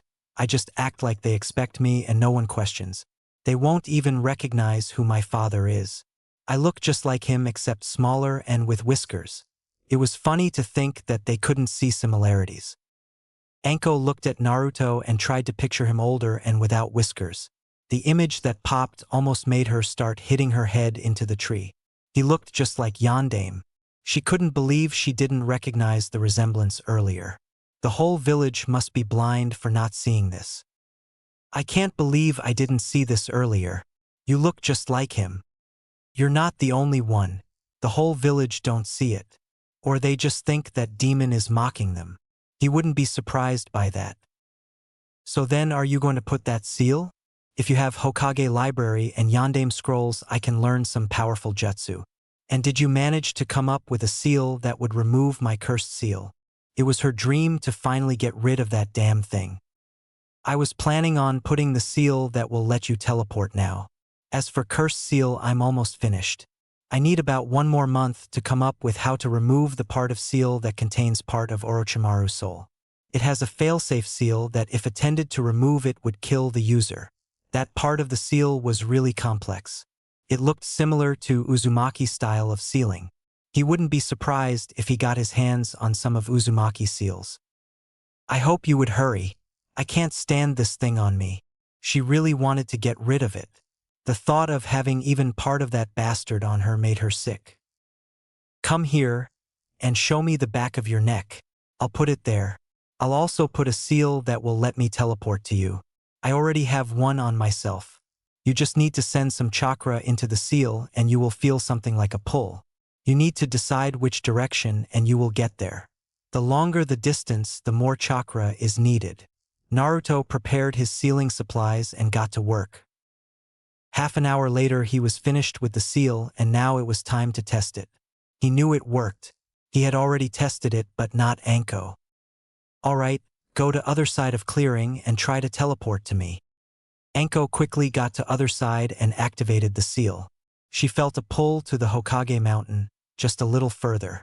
She could feel a distance from her to the seal. The next pull was coming from Naruto, so she let that one to pull her. She disappeared in purple flash. Less than a second later Anko crashed into Naruto. Ow, why did I just crash into you? She looked at Naruto that was under her. She smirked. She wasn't going to let this chance pass. Anko pressed herself to Naruto. His face was right between her breasts. How does it feel having me on top of you, Naruto-kun? She pressed a little harder. If you remove the seal, maybe I'll reward you. He was still so innocent and easily embarrassed. She just couldn't pass this chance to tease him. Naruto was about to pass out, then he heard a voice. Naruto! Startled, he jumped, making Anko fall off him. Hey, why did you jump so suddenly? I heard a voice, but he shouldn't have. The barrier still was up and no one could have entered. Naruto, it's me, Kyuubi. The seal is weak enough for me to send a small amount of my yoki to let us communicate now. But it's still hard. She was finally able to talk with him, then he's not in his mind. They become good friends, and after he saw her human form even closer. She enjoyed his company, then he was inside the seal, especially after she told him about his parents. They're become closer. Then she was alone in the seal. She missed Naruto. Now that seal was weak enough for them to talk and then he was awake, she was really happy. Kyubi? I'm so glad the seal finally weakened enough for us to talk. He was really happy about it. He missed her then he couldn't see or talk to her. And over the last 6 months he started to see her more than then just a friend. I didn't know you liked me like that, Naruto-kun. Don't worry, I like you too. Oh, you just need to think and I'll hear you. That was true. She knew she liked him. She just didn't know if their relationship would work. Her being in the seal and all. Naruto was red from head to toe. He couldn't believe she heard what he thought. But he was really happy that she liked him too. Anko looked at Naruto trying to figure out what was going on. 1 minute he almost passed out. The next he's hearing a voice. Now he's saying that it was Kyubi and it was good thing that the seal weakened. And now he's blushing like mad. That just doesn't make any sense. Naruto. She was trying to get his attention.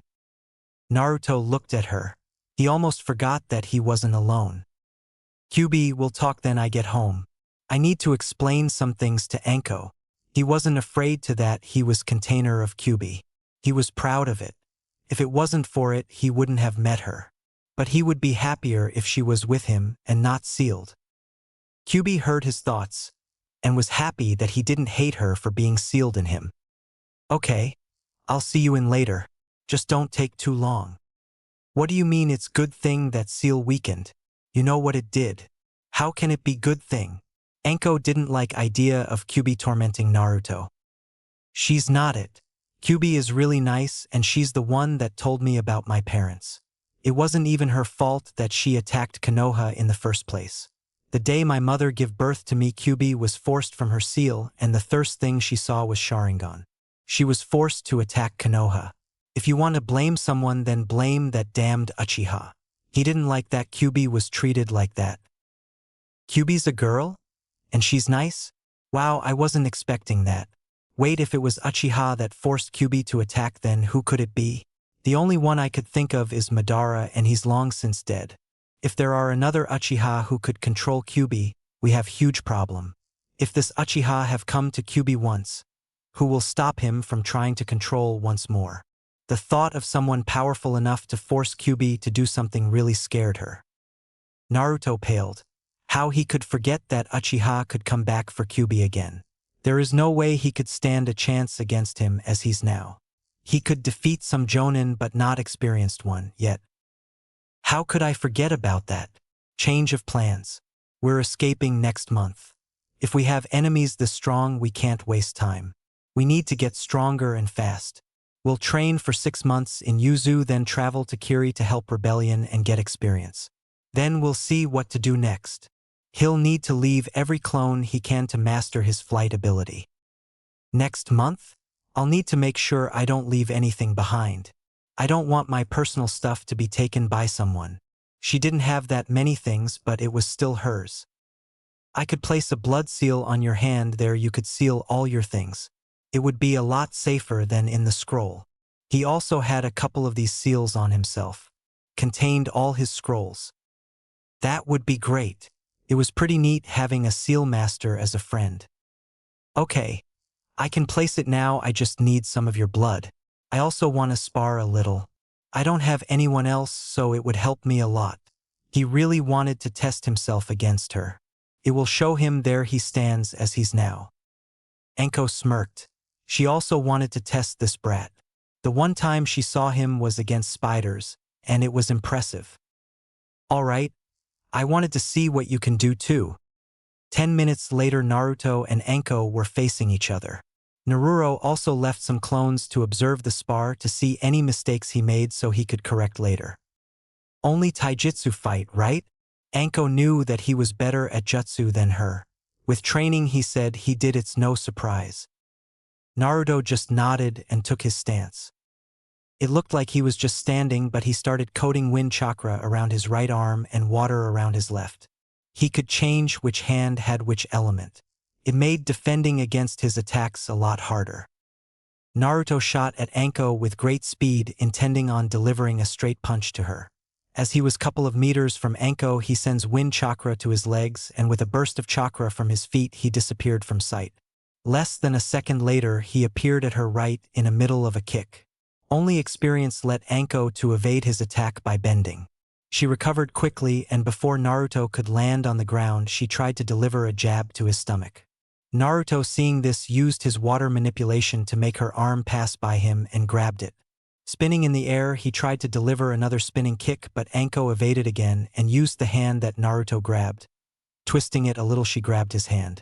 She pulled him to her, making him lose his balance, and delivered a punch to his gut. Naruto landed on his back. He quickly jumped from his spot, evading axe kick from Anko. Naruto coated both hands with wind chakra and punched air, making small air bullets shoot to Anko. She didn't have time to evade and was hit by them. She was knocked back a little, making her lose her balance. Naruto, seeing a chance, shot to her, intending to finish it. He would have succeeded if Anko hadn't recovered fast enough. She spun around and striking to his left arm at the pressure point, making it so Naruto couldn't use it for some time. She was about to deliver punch another, but Naruto disappeared again and reappeared behind her. But this time she didn't manage to evade a kick to her back, making her fly forward. Naruto appeared before Anko again and punched her with water-enchanted arm. The forces of the punch sent her in the air, almost knocking her out. He used his ability to walk on air and appeared above her, waiting for perfect moment to strike. Just as he was about to deliver a powerful kick to finish his match, Anko twisted in the air and pointed her arms to Naruto. Hidden snake jutsu. From her sleeves shot dozen snakes and coiled around surprised Naruto. Before he could do anything, Anko grabbed Naruto by his leg and swung him down. Naruto landed with a loud bang. Ugh! He didn't have time to get up as Anko landed on him and pressed kunai at his throat. I win! Anko was panting, but you could clearly hear her excitement in her voice. Hey, you cheated. You said no jutsu yourself. We're ninja. It's our job to cheat, to win by any means necessary. Do you think that enemy wouldn't take a chance to kill you if you showed an opening? You need to understand that being shinobi, you have to take any advantage you can. I don't say you have to kill everyone you fight, but if it's you or him, I hope you won't hesitate to strike. She only hoped that he would take her advice. In their spar, it was clear that Naruto was skilled, but he was inexperienced. There were several times he could have finished the fight but didn't take them. With his speed and his taijutsu, he was deadly. I know, I guess I just never thought about it. This is my first real spar. I always fought with my clones. But with them, I can't have experience of fighting real shinobi. He was really happy that now he have Anko to spar with. With just this spar, he saw how much experience means. Then we'll have to spar a lot more. We can't have you killed by your first opponent. She was still on top of Naruto as if she didn't notice it. But Naruto couldn't ignore it anymore. You mind getting off me? He may like Anko, but not in that way. Why? Earlier you liked it, but this time you won't escape. Wouldn't you like for me to teach a few more things? She pressed a little closer to him. She liked teasing him. He looked so serious all the time, but then embarrassed he would blush beet red. It was just so fun.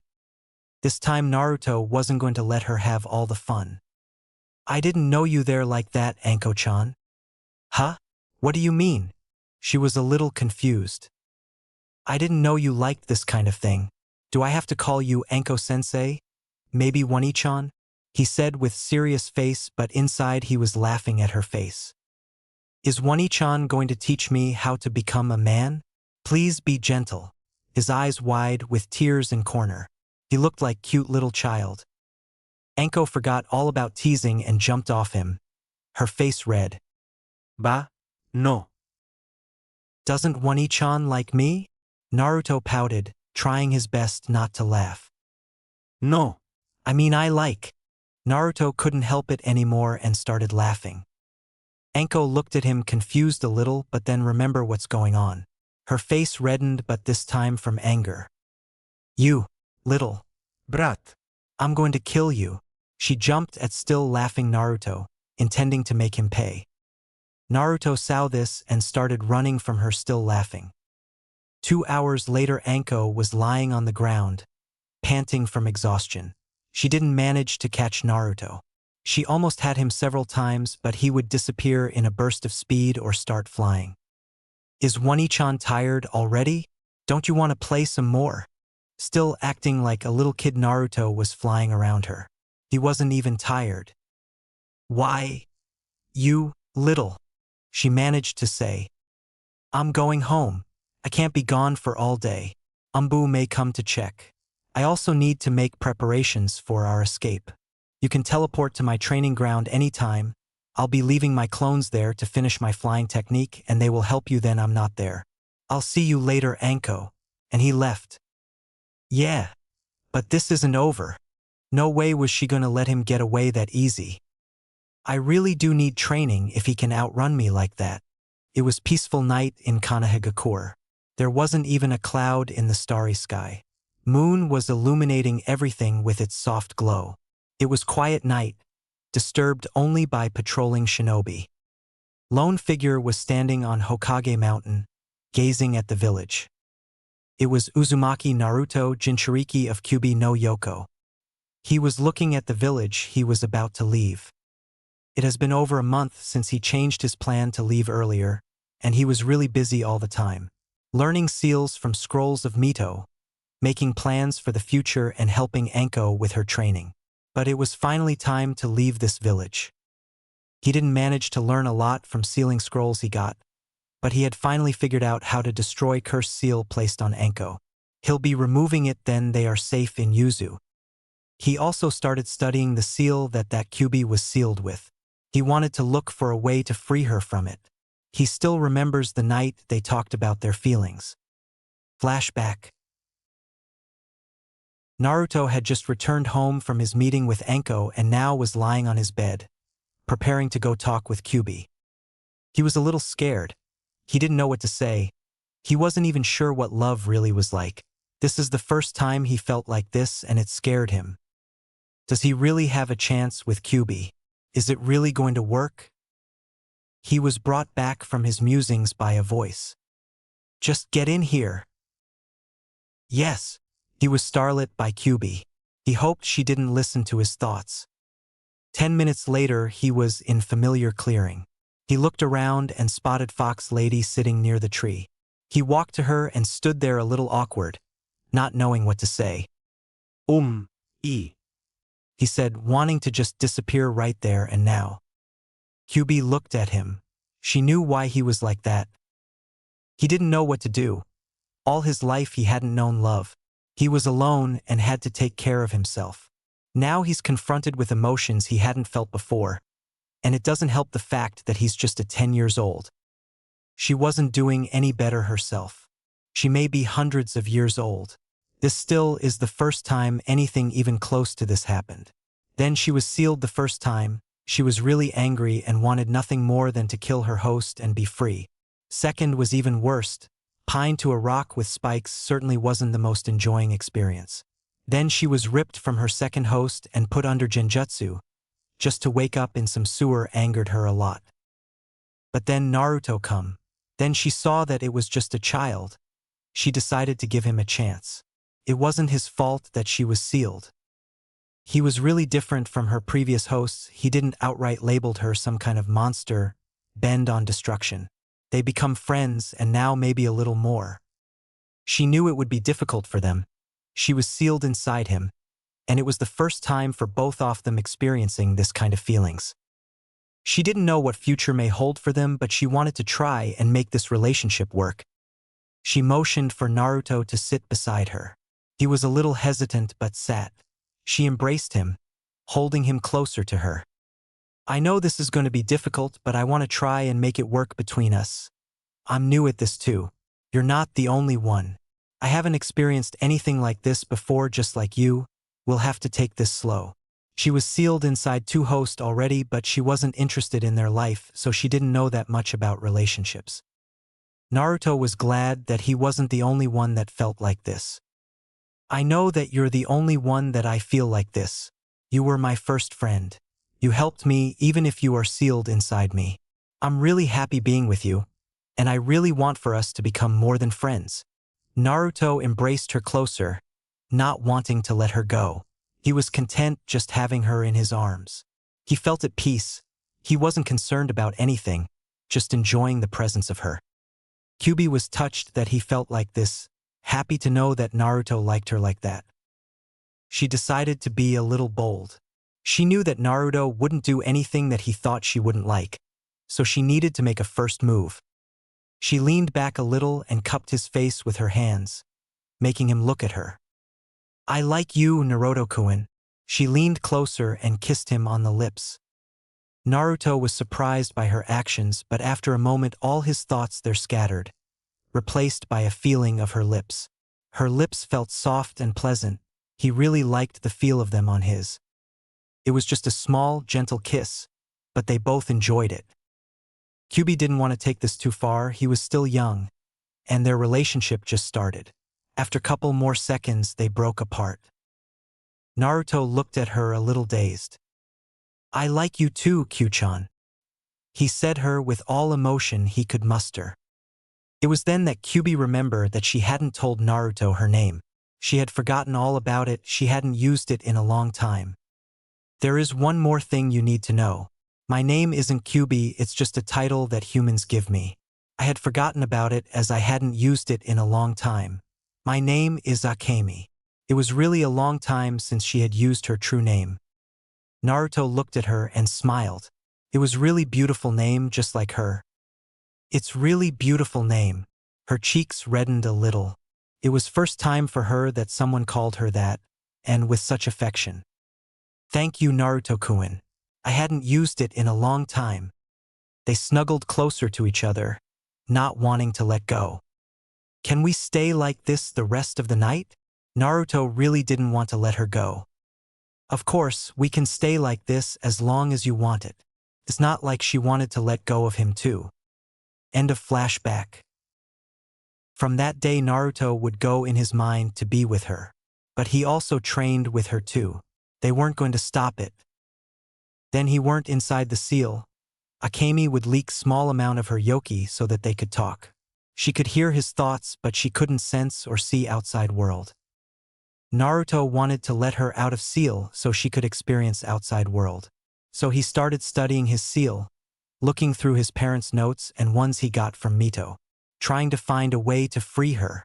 He left everything else for clones. But he didn't forget his psychical training. He also helped Anko, helping her learn some jutsu and sparring with her. Sparring with her helped him a lot. Now he could defeat her, and he was more confident in his fights. Anko progressed really far in just a month.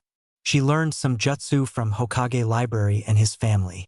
She also became stronger and faster. She said she was almost as fast as Mato guy without his weights. That was possible because he put a seal on her that would take some of her chakra at all times and convert it into medical one. Then it would send back to her again. It made her recovery time a lot shorter. It also helped to increase her chakra reserves. He wondered how no one thought of it before. He left some clones to study medical knowledge. He wondered if it was possible to make a seal that would make someone Uzumaki. It would help his dream of restoring his clan. If it was possible, he would ask if his most trusted friends would want to become Uzumaki. His training with flying wasn't completed, but it would be enough to escape from Konoha. Ha could fly about half his speed, but even that was faster than most Chunin. He was standing on Hokage Mountain, waiting for the right moment to fly from there. He needed to wait for barrier that was around Konoha to be lifted so another team could take place in maintaining it. It took him a whole month to know their pattern. He would leave then it was lifted and fly to water country. There he would summon Anko and they both would travel to Yuzu together. He also wasn't going to leave Konoha without one last prank. He hoped that they would like it. He put a lot of work into it. He just needed to release Genjutsu seal that he placed to cover his work. He didn't want for someone to see it too early. Naruto stiffened as memories of clone come to him. It was of barrier team being replaced. It's time. He quickly made his way out of Konoha. 5 hours later Naruto was at the edge of water country. He was panting from exhaustion, flew as fast as he could, and then he was out of fire country, run all the way to water country. It was really tiring even for him to travel this far. He wanted to hit himself for not placing some seals with clones he sent so he could teleport later.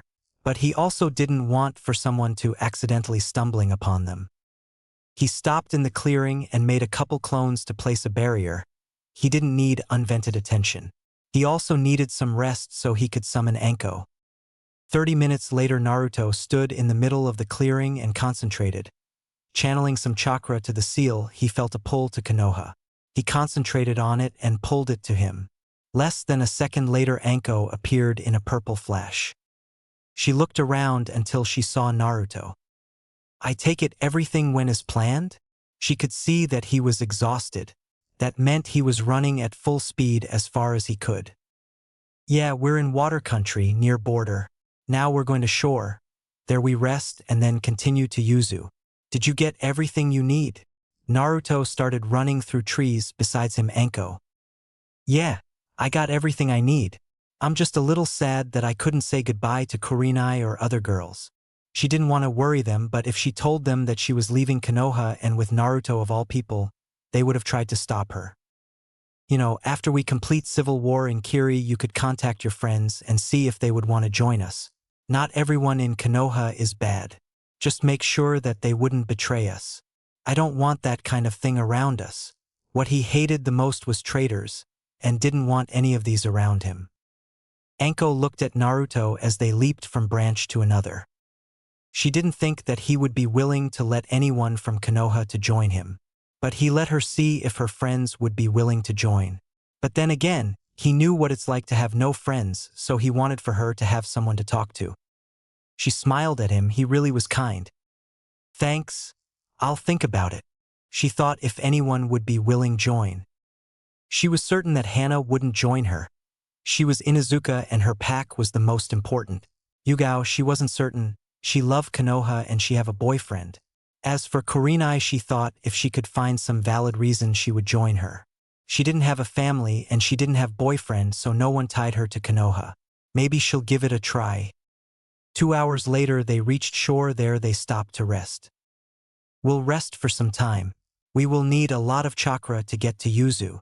He knew direction he needed to take. He studied all the maps he could find.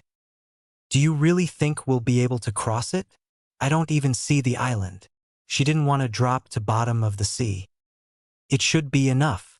You better turn off your healing seal. You'll need all your chakra. If you're too low to reach the island, I'll take you rest of the way. He knew he had enough chakra to reach Yuzu. He just wasn't certain about Anko. Okay. Then we better rest. We also should wait for the night. It would cower us and someone from Kiri wouldn't accidentally see us. Then we rest and continue to Yuzu at sunset. I wonder how Konoha is doing.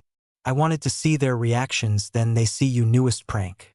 But don't you think that they would figure out who left it? You kind of made it very easy to guess. She really wanted to see the reaction of civilians, especially council. Poor Hokage, this is going to be one big headache for him. I want them to figure out that it was I. What's the point of it if they couldn't figure out? Now they will be a lot more cautious. They'll know that I knew of Kyubi, and the fact that I managed to escape from Konoha without a trail. Leave all that, and the fact that you also disappeared will make them more wary of me. The truth was that he did all that just for the fun of it. Anko looked at him, seeing his eyes sparkle with mirth. You just did that for the fun of it, didn't you? Naruto looked at her serious. Yeah, he grinned at her. I left some clones. They will take some pictures and then send them to us. It should be almost time for them to remove Genjutsu from Hokage Mountain. I can't wait to see them, she smirked too. Konoha. It was beautiful morning in Konoha. Sun was shining and there weren't even a smallest cloud in the sky. Civilians in the streets doing their daily routines, some shops there just opening. Shinobi there running on the roofs, some just come back from missions, some just going to get them. In academy, young shinobi in training there waiting for class to start. Some there just sitting and talking with their friends. Some were arguing who gets a seat next to Uchiha Sasuke as he continued to brood, ignoring them. Only one saw that Uzumaki Naruto was missing. She was Hyuga heiress. Hyuga Hinata. She had a crush on him as she admired his courage and never giving up attitude. Yumino Irika and his assistant Mizuki entered classroom to start lessons. Irika, like always, had to use his big head jutsu for class to finally calm down. He first started with class roll, looking who wasn't there. Then he comes to one particular name. At first he hated it, but not anymore. Uzumaki Naruto. But there wasn't an answer. Uzumaki Naruto. He tried again, but with the same result. He wondered there that troublemaker was. He would have continued, but he was interrupted. Then chaos started. First it was one scream, followed by many more. Students quickly rushed outside, ignoring their teachers, wanting to see what's going on. Then they got outside. They saw that a lot of civilians there looking scared. Some there out cold on the ground. A lot them there pointing at Hokage Mountain. They decided to see what's so scary. They couldn't believe what they saw. The faces of Hokage there changed. Shodai Hokage had an angry scowl just like the second. But their forehead protectors were slashed, making it look as if they become missing nin. The third had a perverted grin and it looked like blood was flowing from his nose. The fourth was the most surprising. It looked like a face of their missing classmate Naruto. It had the same grin as him with whisker marks on his cheeks. His forehead protector was also slashed, indicating the missing nin. "Is that Naruto?" someone asked. Some of more intelligent kids understood why the fourth looked like Naruto. Or more correctly, Naruto looked like fourth. One other surprise was a statue of Kyuubi about 2 stories tall. There also was someone sitting on top of it. I would bet anything that it was Naruto who did it. Inuzuka Kiba also wondered if Naruto made a statue of Kyuubi. It looked kind of cool. He also didn't like that he made it look like first and second Hokage there a missing nin. I wonder there he's now. With Hokage. Sarutobi Hiruzen, god of shinobi, third Hokage. He had many names. He though in 2 shinobi world wars, and through all his experience he developed a sense that would warn him if something bad would happen. And now it was screaming like never before. Hokage looked at the mountain where faces of all Konoha Hokage there put. He was angry that it was defiled like that, making it look like his teachers are missing nin. But he was afraid of what will happen next. It was clearly that it was Naruto who did it. The face of Yondaime replaced my Naruto. Statue of Kyuubi with him on top of it. It all pointed that Naruto knew about the Kyuubi and his family, well he certainly knew who his father is. And soon everyone will know. But the look on the face of Naruto was a bit of concern. That smirk of his. It was as if he was mocking them. He wouldn't be surprised if Naruto had already left village. If he managed to do this kind of thing, what more was he hiding? He heard as Umbu shunshined inside his office. Hokage-sama, we can't destroy statue of Kyuubi. It's protected by some sort of seal. The faces of Hokage are also protected. And we don't know how to destroy the seal. Hokage cited, he knew that Naruto was learning about seal, he himself gives scrolls, he even have tested him. But to think that he was this good with them, to create a barrier that wouldn't let even destroy a simple statue. Go, call council meeting. Also, send a team of Umbu and locate Jiraiya. Tell him that Naruto is gone. Send tracking team, try to locate Naruto Uzumaki. Send a team of Umbu to his home too, see if they can find anything.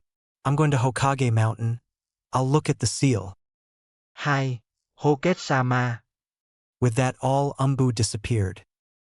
10 minutes later Hokage was standing in front of miniature, lifelike statue of Kyuubi, with Naruto on its head. He was really impressed, it looked almost real. He looked around, trying to locate the seal that protected it. Then he found on one of its legs. He couldn't understand them. As much as he tried, they didn't make any sense to him. They looked the same. They looked like circle of kanji and in the middle of it was Uzumaki swirl. I hope Jiraiya would be able to destroy these seal. We can't have this thing standing too long.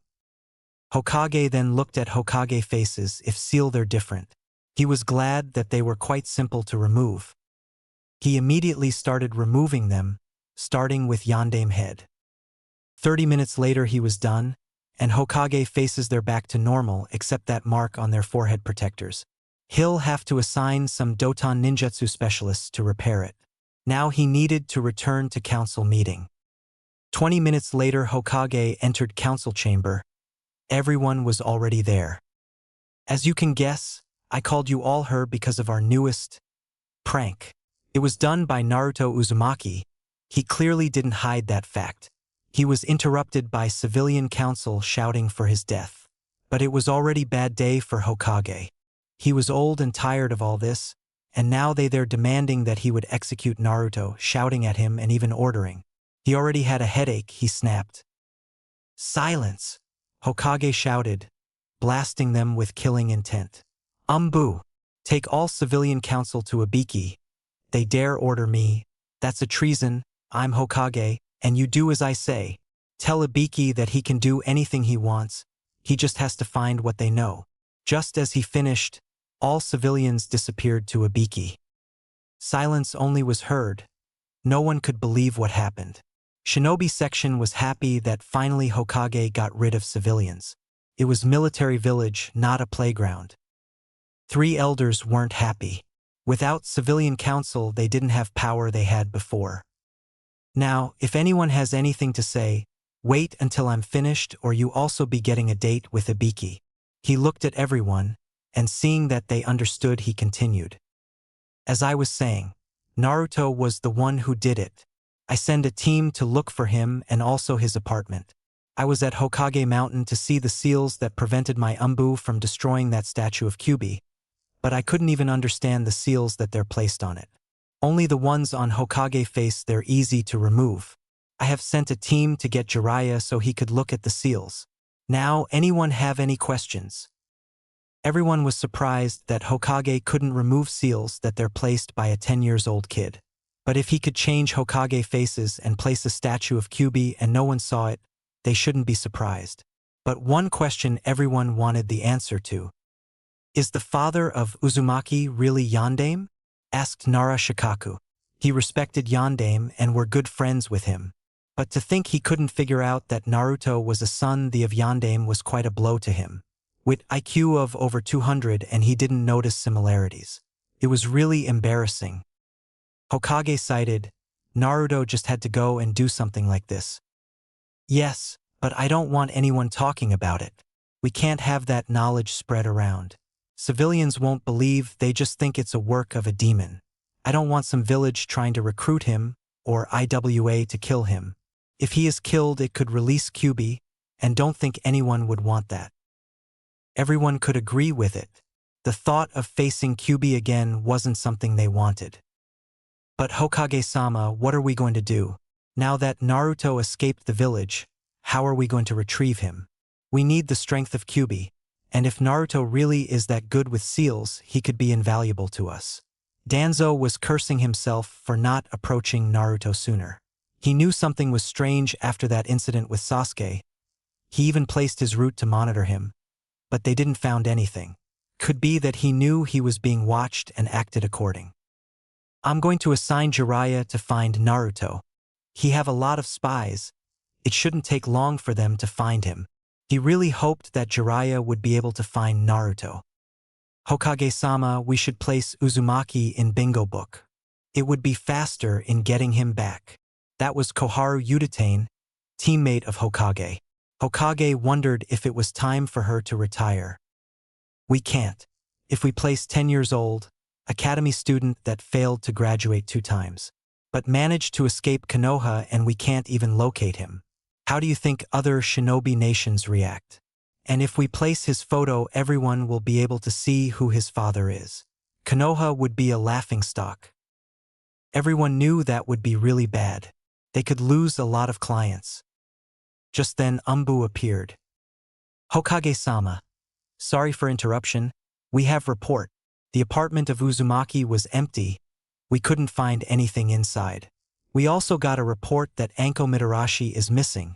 Her home also is empty. Reported Umbu, waiting for next orders. Hokage wasn't surprised that they didn't find anything. But to think that Anko is missing was really troubling. The only thing he could think was if she was with Naruto. To think that you managed to convince Anko. She's most loyal Konoha shinobi. The only thing I could think to make her betray Konoha is if you managed to find a way to remove her cursed seal. But if you're already that good with seals that you can remove that one, then you surpassed even Jiraiya and maybe your father too. He was proud that Naruto become a seal master in such a young age. But that just provided how powerful he could become later.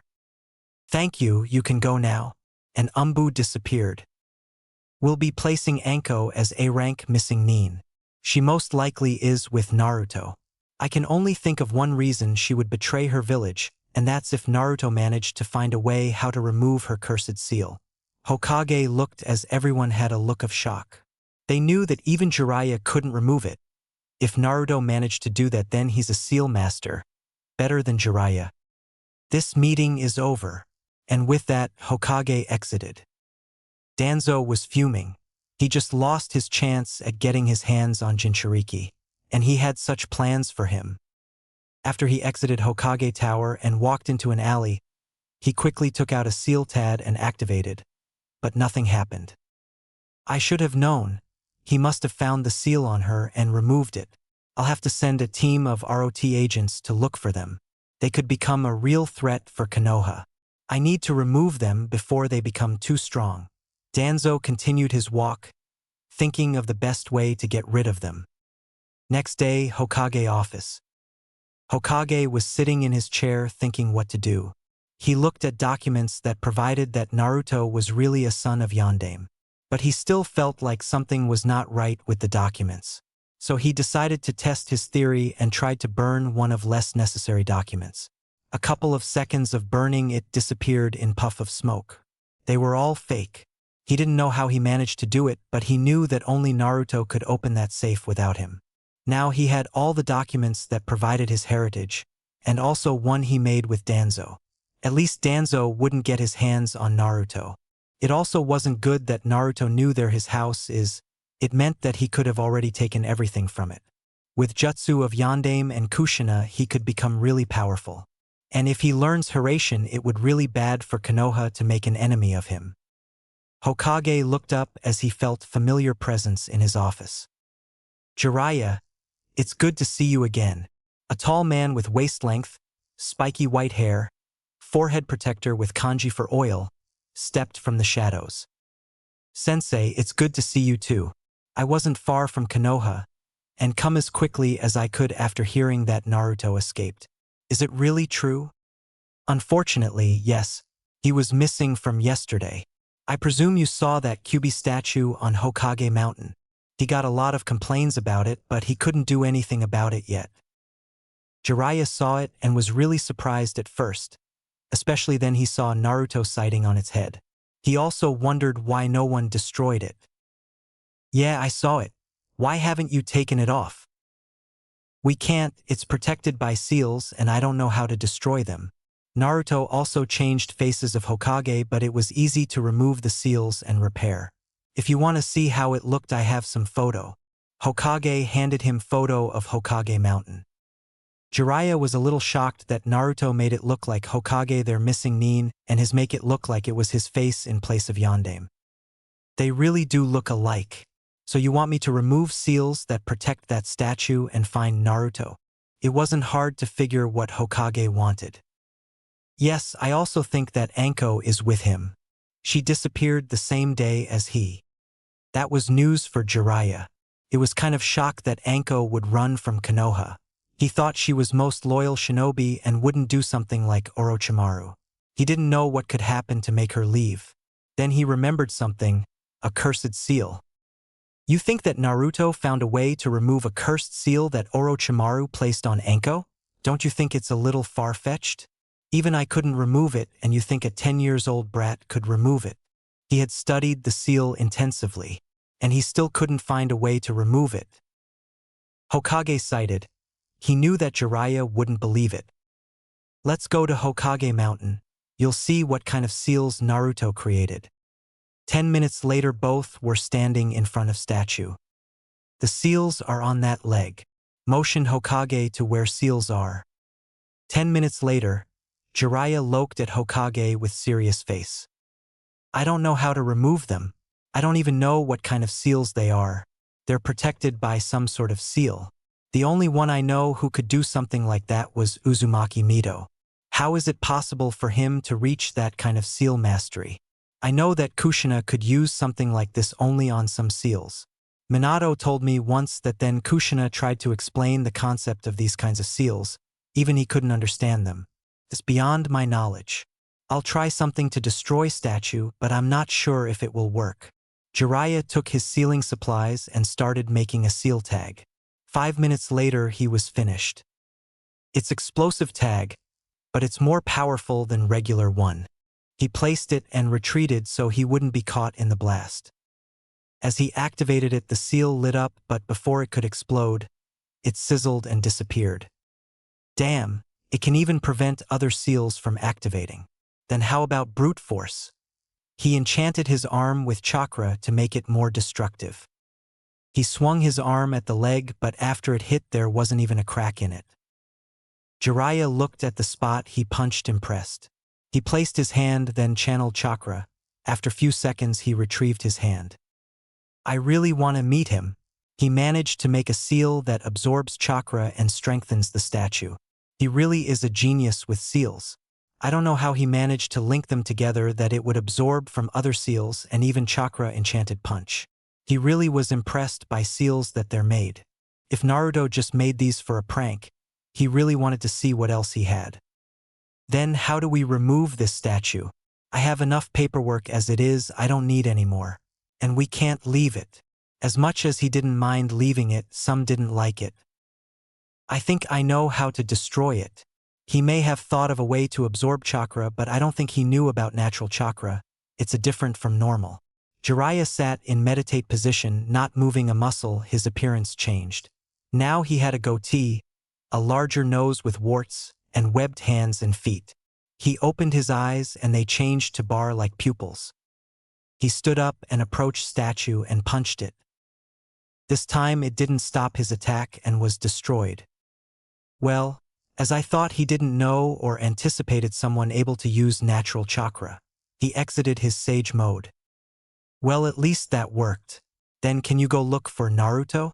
It couldn't be that hard to locate him. Jiraiya was about to respond, they were interrupted. Wow, and I thought it will take a lot more for you to destroy it. I really didn't know that there was something like natural chakra. I'll have to study it later. They heard a voice.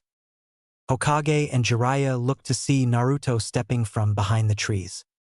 Naruto! Both Hokage and Jiraiya shouted. Hi, old man. I really put a lot of work into that statue. Well, at least I have some photo of civilians and shinobi reactions. And you must be Jiraiya of the Sannin, my grandfather. In my mother's journal I read that you were self-proclaimed super pervert. I take it you're not the real Naruto. Hokage studied Naruto.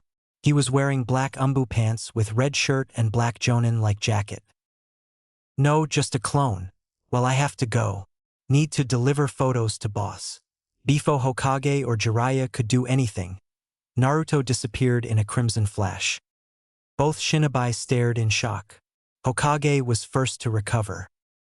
That was Hiration, didn't it? It was shocking to see that jutsu one more time, especially in color of red. He modified it. Naruto modified Hiration. Minato told me that the color of the flash was because of light bending around distortion in space. He wanted to change it too, but couldn't. He never said why. He's a lot stronger than I thought. We didn't even sense him, and he was just behind the tree. He also knows Hiration. I hope he isn't going for revenge. Hokage was a little glad that Naruto called him old man. At least he didn't hate him that much. I'm going to look for him. I don't know if I'll be able to find him or not, but I'll try. With that, Jiraiya disappeared in the swirl of leaves. Hokage looked at the statue. Maybe I should have left it. He also disappeared in the swirl of leaves. Yuzushigakure. Naruto and Anko have arrived in Yuzu in the morning and found only ruins. Naruto made as many Kagebunshin as he could and tasked them with placing barrier around whole island. It was his most advanced barrier he made.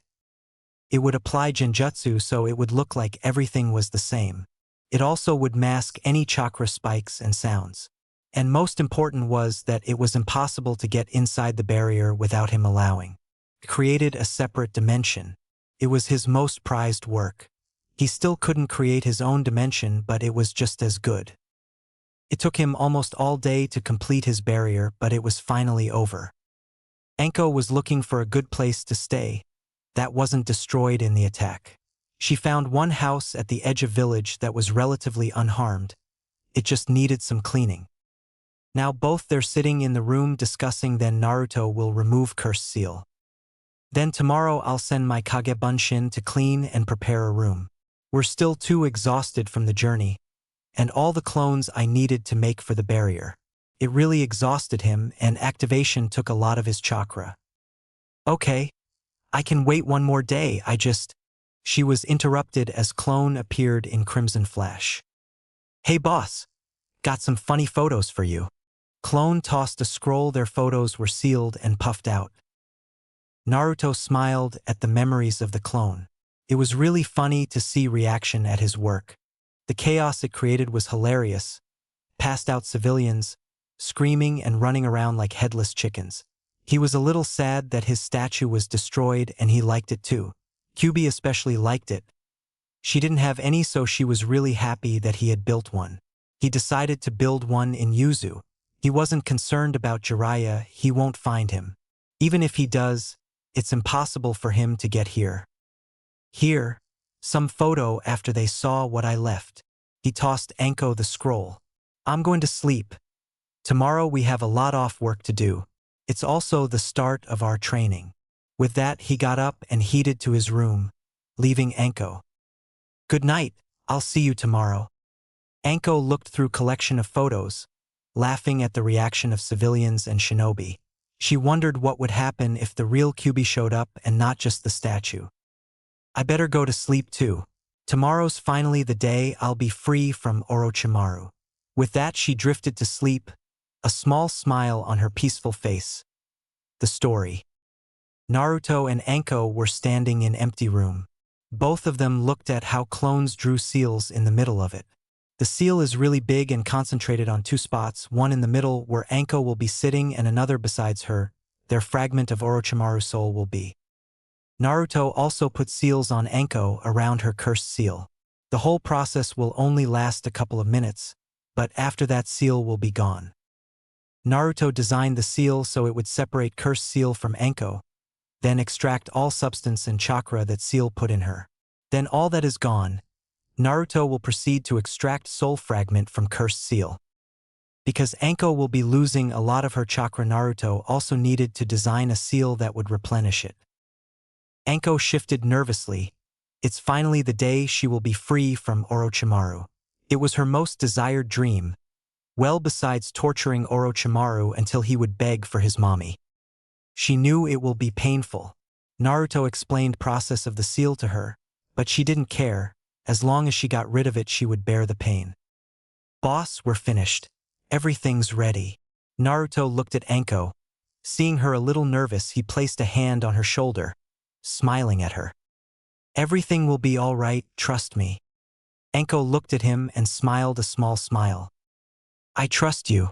It's just, I can finally get rid of this thing after so long, but it still feels like a dream. Then it's over, you won't need to worry about it. Now take of your top and sit in the middle, we need to finish it. Anko didn't even try to tease him. She just sat in the middle off array, half naked. 10 minutes later, Naruto finished drawing seals on her, and now was crouching at the edge of array. It's time. Just bear it for a little. Okay, I'm ready. Her voice strong and determined. Naruto started doing about a dozen hand signs. He finished and slammed his hands on the array. Sealing art, evil soul extraction. Seal began to glow and started to retract to Anko. She gritted her teeth, bearing the pain. After a minute, from her shoulder come a sickly greenish light, and it traveled to a scroll near her. On it appeared a circle with Uzumaki swirl in the middle. The mark on her shoulder disappeared too, not leaving even a mark. Anko lay on the ground, panting from pain and stress she felt. What are you going to do with that thing? She tried to sit up but was still too exhausted from the process. I'm going to place some seals to torture it and then destroy it. He will feel every bit of pain the soul felt, and destruction of his fragment will put him in insane pain. That's the least he can do for what he put Anko through. Anko smiled, at least that snake would feel some pain. That's good. She passed out from exhaustion. Naruto made a clone to place Anko in her room. She needed rest from the process. Tomorrow he'll need to see what effects were left from the seal. Naruto took a scroll and started applying seals on it. He didn't know that many that would affect the soul, but it would be enough to put it through some serious pain. He wondered what kind of reaction Orochimaru will have after fragment of his soul destroyed. It really interested him. Oh well, you can't have everything you want. With that, he continued to draw seals. Rise Country, Orochimaru Base. Orochimaru was sitting in his chair, thinking about a plan in destroying Konoha. Then he started to feel pain. It just came out of nowhere. At first it wasn't anything he couldn't bear, but it started to increase every second, and he couldn't understand where it was coming from. 1 minute he's plotting destruction of Konoha, the next he started feeling pain, and it's starting to reach the point where even he can't bear. Kabuto! He couldn't bear it anymore and started screaming. Kabuto run into his master's chamber to find him screaming and ripping at his chest. He quickly performed medical jutsu to see what's wrong, but he couldn't find anything. He tried to put Orochimaru to sleep, but it didn't work too. Nothing he did worked. Orochimaru felt like he being stabbed by hot blade in every inch of his body while being drowned in acid. Like his body being ripped inch at a time. It's first time in his life he felt like that. He always wanted immortality and learn all the jutsu possible. But now he wanted to die than live one more second of this agonizing pain. Half an hour later the pain finally stopped. Orochimaru lay on the medical bed. His arms and legs they're bound. The mere memory of that pain made him almost scream. Orochimaru-sama, are you all right now?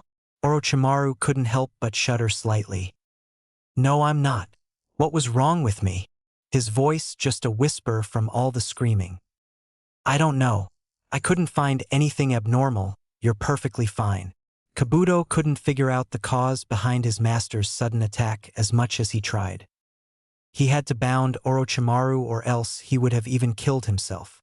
He couldn't imagine what kind of pain his master felt that he almost killed himself. Untie me and leave. I need some time alone. Kabuto, sensing master's anger, did as told, leaving Orochimaru on the bed. Just as Kabuto left, Orochimaru started shivering. Memory of that immense pain still fresh in his mind. He could still feel a dull pain. He was very tolerant to pain, but even a memory of that pain he could barely tolerate. He needed to get rid of these memories or he could go insane. He took some sealing supplies and started applying memory suppression seal. I'm going to kill the one who did this to me.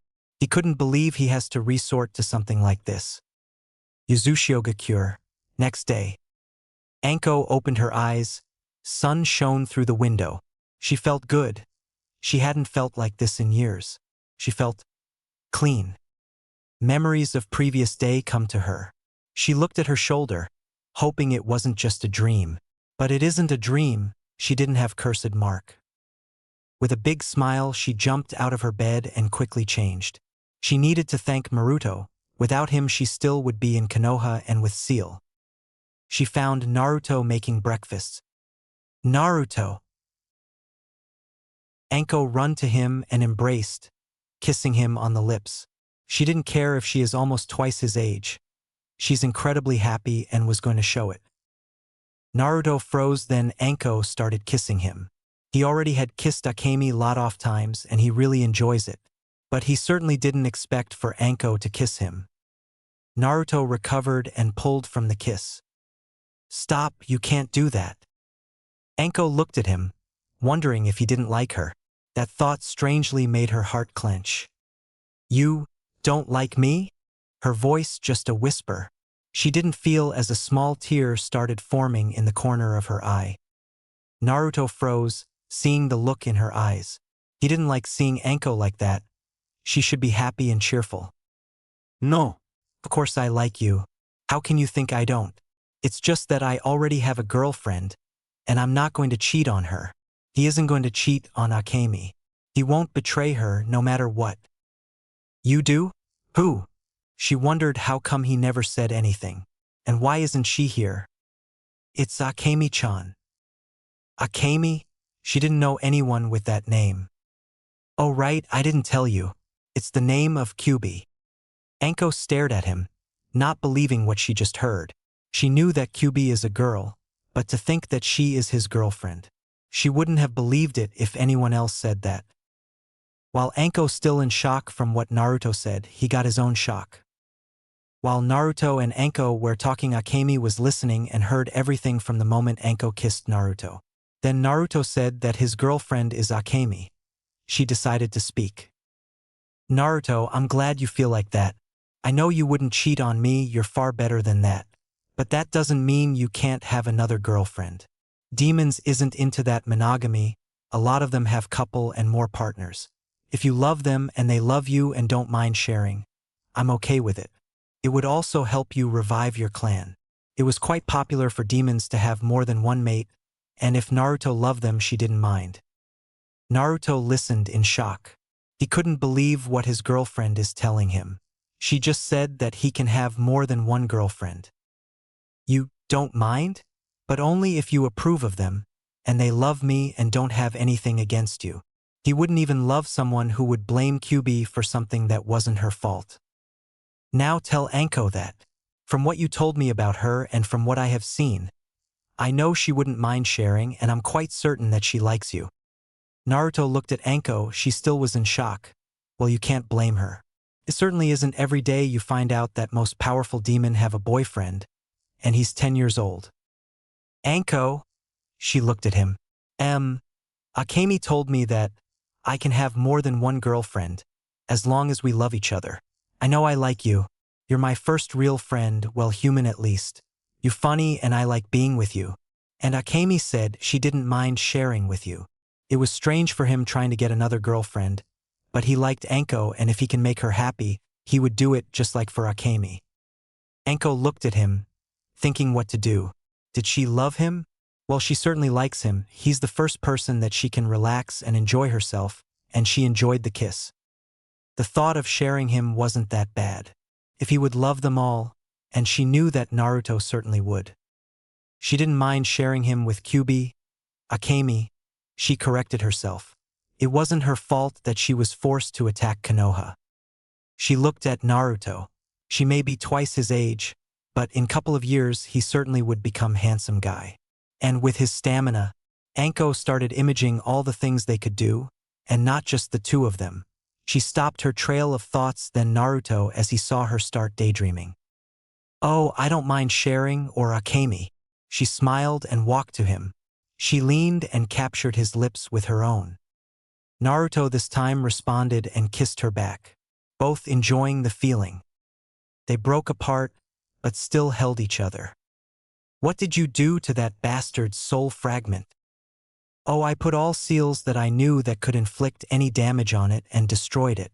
I just wonder if Orochimaru felt anything. This is the first time I've done something like that, and I want to know what effects it caused. It really intrigued him. He'll have to ask Orochimaru if he ever encounter him. I hope he suffered.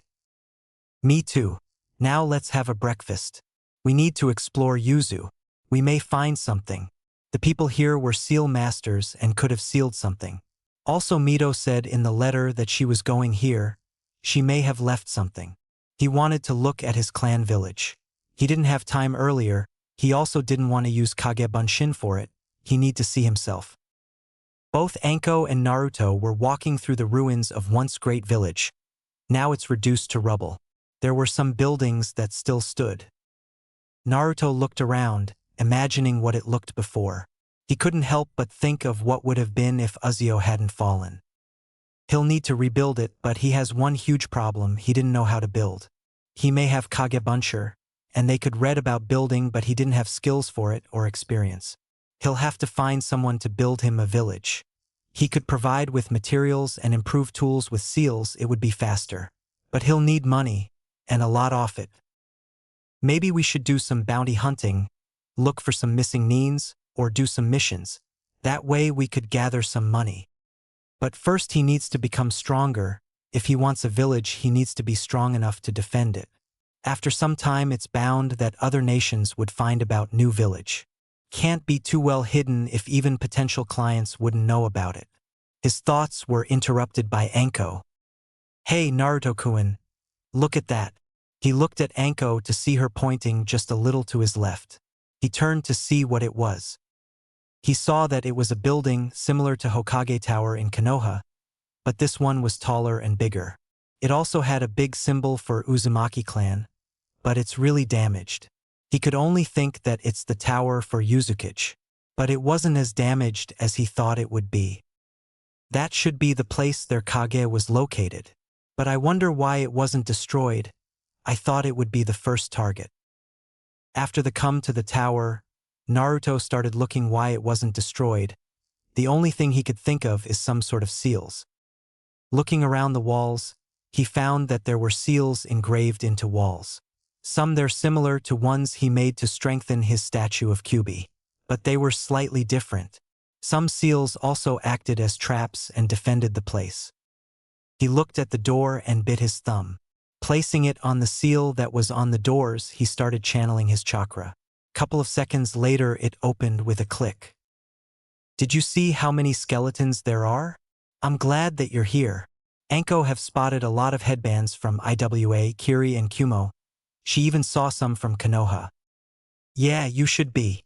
He grinned at her. Smartass. Anko sent him a mock glare. You know you like it. Still grinning at her, he planted a kiss on the lips. He wondered if Kyubi was rubbing off him. Anko had a light hue of pink on her cheeks, not expecting for Naruto to do something like that. Okay, let's go inside. He motioned for her to follow. You know this isn't over. She wasn't gonna let him tease her and get away with it. Naruto looked at her and smiled.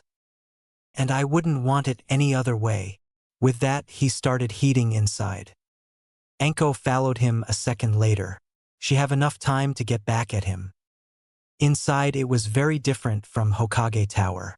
There were a lot of corridors with hidden passages. It was easy to get lost if you didn't know your way around. Naruto also saw that there were a lot of seal, some for detection, and some for that if triggered would launch a jutsu. He also saw some that he didn't know about. After half an hour of exploring tower, they found what they thought was a Kage office. Papers were scattered all around the place. Some photos of red-haired people. Looking around, he saw that on the desk is a seal. It was very similar to one that he found scrolls of Mito. He decided to see what it contained. This one was easier to open, it wasn't guarded that heavily. In a puff of smoke, a scroll appeared. Naruto took it and started reading. Hello fellow Uzumaki. I'm Mito Uzumaki, the daughter of second Uzukage. You may not know me, but if you're reading this letter, that means that you're Uzumaki and not everything is lost for us. I have come here after my husband died, and I found that Konoha didn't help Yuzu even if they were allies. I also found that it was because of Konoha backstabbing that Yuzu had fallen. I don't have much time to live, a month at most. I'm going to place myself in stasis so that I can help you learn everything I know before my time is up. I'm in the secret vault with all of our knowledge. Only a true Uzumaki could ever access it. I'm putting all my hopes in you. I don't want for Uzumaki to be forgotten. I'll do everything to ensure that. Uzumaki Mito, your future sensei. Naruto couldn't believe that Mito is still alive. To think that she even put herself into stasis so she could teach future Uzumaki. She didn't even know that she would be even found. Anko also had a look of shock. She didn't think that someone would go that far for one's family. We need to find that vault, there she is. Naruto really wanted to meet Mito, she was his family. But how do we find it? This place is huge, it could be in another part of the island. And I bet it's protected with all sorts of seals. It could take months and we wouldn't find it. She could see that Naruto wanted to meet Mito. She was his family after all. Have you forgotten that I have Kage Bunshin and seal detection seal? With that, it would only take a couple of hours. He started making clones that quickly left to look for Vault. Oh yeah, you had that too. Well, at least it won't take long.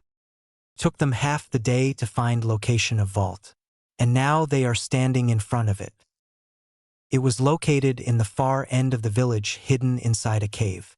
You couldn't find it if you didn't know it was here. It was hidden by powerful genjutsu seal with barrier that prevented anyone from getting inside. Naruto only found it because he had his seal detection seal. He started drawing some seals around barrier seal. He didn't know required hand seals to enter the cave, so he need to temporarily disable it. 10 minutes later it was done and both Naruto and Anko walked into the cave. It was dark, just barely visible. But it is huge and it clearly showed that no one was here in a long time. Naruto stopped in front of the doors that they're half the size of Konoha main gates. They were decorated with waves-like design and in the middle was a big swirl. He come closer and could see that it required blood to open them. He didn't waste time and quickly applied some of his blood. With a click the doors opened, allowing Naruto and Anko to step inside. The vault was huge, filled with rows of bookshelves filed with scrolls and books. He could see that there is armory too. Naruto and Anko separated, wanting to see what was in here. Library in Konoha couldn't even compare to this one. Naruto looked through some scrolls and found that there are a lot of jutsu that he hadn't even heard before. With everything he have, he could become most powerful shinobi in the world. He was about to head to the armory, then he heard Anko shout his name. He quickly run there, thinking that she got in some traps. As he got near her, he saw that she looked fine and stood in front of the bed. And in it lay beautiful red-haired woman. She looked like she was in her mid-30s. She has long red hair that was neatly laid behind her. She wore beautiful light blue kimono with dark blue swirls. It showed that she had D-cup breasts and her figure was lean but still had feminine curves. That's Mito. Naruto couldn't believe she looked this good being over 100 years old. He knew that Uzumaki had long lives, he even read that some that lived for 300 years. But to think that they also retained their youth wasn't something he knew. I think every woman in the world would give anything to look like that, then they reach over 100 years. Anko wouldn't mind being Uzumaki if she would look like that. Well, maybe you could. He found that it really could be done, in theory at least. You needed to change person's whole DNA, its chakra system, and may other things. Practically it was impossible, but he didn't give up. He already has a seal that would change chakra system. With this new library he has now, he may find the rest he needed to complete the seal. He also could as Mito for help. He was sad that she had just about a month to live without stasis. Wait, maybe she don't need to die. I could change her damaged chakra system. No, it wouldn't work. It needs working chakra system. Still, I can't just let her die. She's my family. I need to find some way to cure her. Some kind of seal that would help her. He was brought back by slightly eager Anko. You can make me a Uzumaki? Is that even possible? The possibility of becoming Uzumami really appealed to her. She has first-hand experience of what Uzumaki can do. If she would have stamina and chakra capacity close to Naruto, she could become one of the most very powerful Kunoichi in elemental countries. Not yet, but I'm working on a seal that should change someone to Uzumaki. In theory, it could be done, but no one has succeeded before. In Konoha, I didn't have enough information to work with, but maybe I'll be able to find something here. I'm also going to find a way to cure Mito. I just can't leave her to die. She's my family. He made 20 Kage Bunshin and directed for them to look for anything that could help and cure Mito. Cure her? But is it possible to cure the damage left from Biju extraction? I heard that after the process all hosts die. It's a miracle that Mito even lived. She didn't think it could be that easy to cure damage left from having Akemi extracted and then seal it into Kushina. I don't know, but I just can't let her die like that. She's the only family I have left as far as I know. I'm going to leave her in stasis until I find a way to cure her. He wasn't going to let his family die if he can save them, even if it looked impossible. Then, are we going to start our training? Anko was eager to start her training. In just 1 month she and Naruto were training, she became almost as fast as Guy, and that was between missions and her work at TNI. Now she could devote all her time in getting stronger, and with all the knowledge at her hands, she could become as powerful as Kage, maybe even more. With the help of Naruto, it wouldn't be impossible. The prospect of becoming more powerful than Orochimaru made her giddy. Then she sees him next time, she could pay him back for all the time she suffered because of him. Right now, we don't need to waste time. The sooner we start, the more time we have. I'm going to put a seal on you that will take some of your chakra and send it back into your chakra points, forcing them expand. It would be a slow process. Even if you have a seal that quickens yours healing, it can't reappear your chakra network. I'm also placing resistance seals. It will help with your stamina, and it will also make you stronger and faster. Naruto will make sure that Anko would become stronger than Sannin or Kage. What are you going to do? I know that you'll be looking for a way to cure Mito, but you're not going to abandon your training, are you? No, I'm going to let Kage Bunshin to do that. But I also can't place any resistance or gravity seals on myself. I just started my growth spurt and I could stun it if I place on myself too much burden. I'm going to refine my taijutsu and elemental manipulation. I also need to think of some jutsu that would help us, and some I still need to learn from scrolls. Now that we are away from Konoha, I can start training in controlling Yoki of Akemi. Then what are we waiting for? Anko looked eager to start her training. 3 months later. Naruto lay on his bed, thinking about tomorrow, all his training that he had done until now and his relationships with both Akemi and Anko. He and Akemi become even closer and he knew without a doubt that he loves her. They also had a talk about him wanting to heal Mito. He knew that Mito was previous host of Akemi, so he thought that it could bring some animosity between them, but it didn't happen. Akemi said that she didn't really hate Mito now. It will take some work to be friends, but for Naruto she would try. She wasn't going to take a chance from him to have a family member. In their relationship they hadn't gone beyond kissing and some light teasing. His body is still too immature and needs more time. But he didn't think he have that much time. He had seen in Akemi how hard it was for her to restrain herself sometimes. It wasn't easy for him too. With Anko, Naruto also become closer. They talked a lot, shared their past. Anko decided that if she couldn't have sex, then she decided next best thing, tease Naruto. She also decided to sleeping in the same bed, with outfit that would be better if she was naked. She wore a see-through night grow, with panties just as much revealing. With her pressing into him, Naruto had trouble sleeping for a couple of days. Training for Anko went really great. With all the seals that Naruto placed on her, she improved very fast. Her speed now matched his. She couldn't compare to him in stamina, but it improved greatly too. Her chakra reserves nearly doubled. Anko also started using Kage Bunshin for training.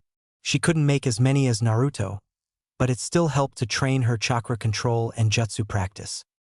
Naruto made a lot of progress in his train. He could concentrate on his training and didn't need to make sure he wasn't found out. He is a little faster and stronger, but not much, but he mastered his flight technique to the point where he is as fast with it as much as running. Mostly he improved his elemental manipulation with jutsu collection, and most of all, fuinjutsu.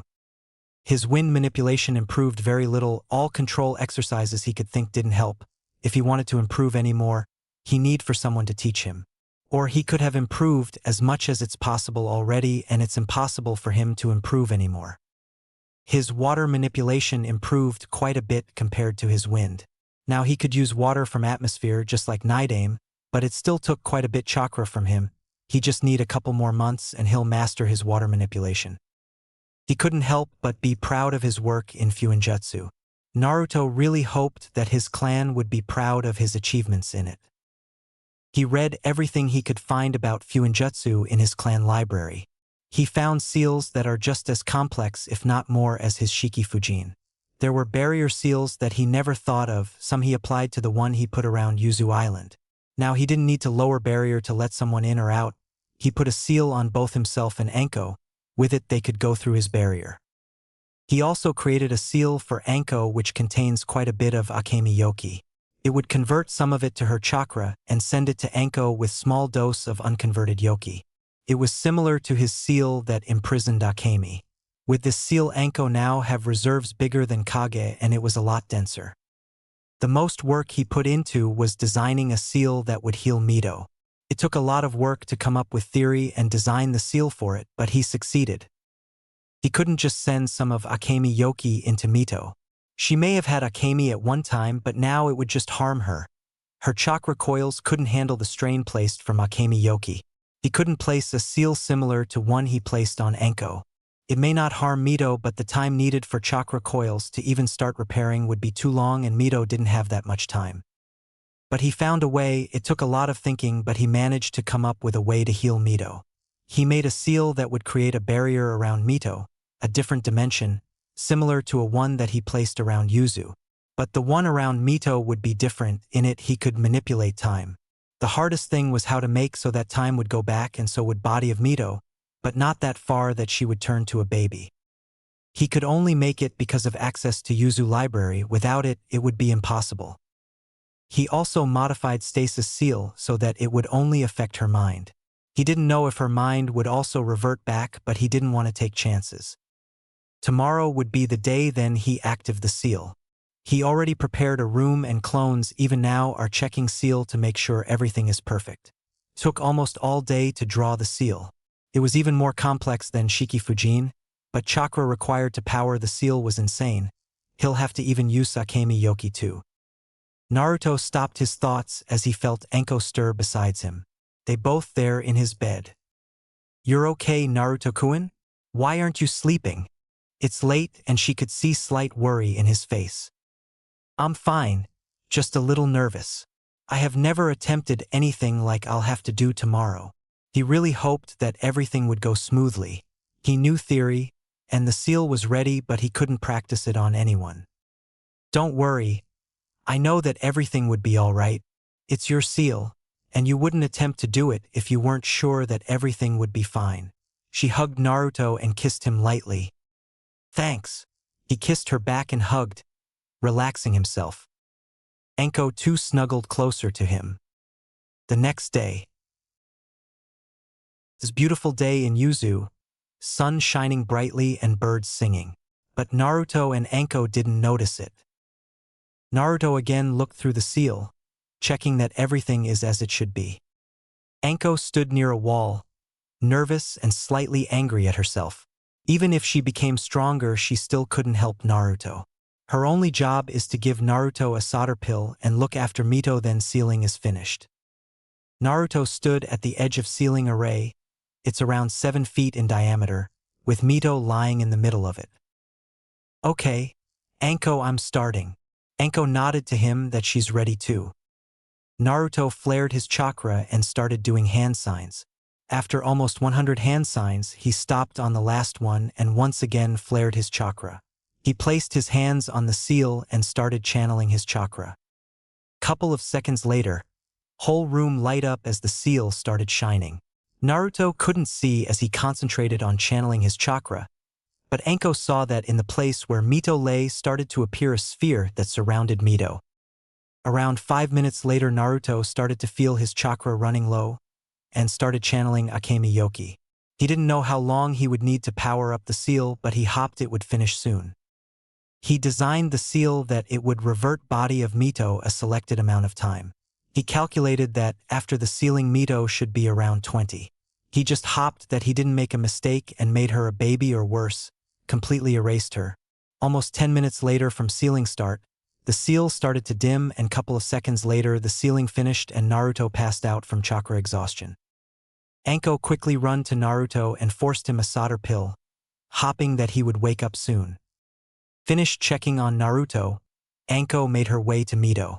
She couldn't believe the results of the sealing. Then Naruto explained what the seal should do. She thought he was insane. Now looking at Mito, who looked like she was in her early 20s, she couldn't help but marvel at the seal's power. To think that Naruto managed to make a seal that could reverse time is still something hard to believe. Anko made a Kage Bunshin and let it take Mito while she took Naruto and Shunshine them to their temporary house. She placed Naruto in the bed and Mito in the next. Naruto groaned as he woke up, feeling stiff all over. He looked around and saw that he is in his bed. He couldn't see Anko, but he guessed she could be looking after Mito. Exiting his room and made his way to kitchen. In the kitchen he saw Anko making some food. How long was I out? He hopped that it wasn't too long. He need to remove stasis seal from Mito. Anko turned to him and offered some water. Not long, almost 2 hours. I placed Mito in the room besides ours, the one I slept at first. I'm making some food for both of you. I bet you're hungry after using so much chakra. Just as she mentioned food, his stomach growled, earning him a giggle from Anko. Here, sit, I'll make some more. Thanks, Anko-chan. Naruto smiled at her, grateful for food. Half an hour later, Naruto and Anko stood beside the bed that Mito is lying in. Anko also brought some food for her. Mito would definitely be hungry after being in stasis for so long. Then I removed the seal. We better give her some space. We don't need to scare her or anything. Anko nodded and stood beside the wall.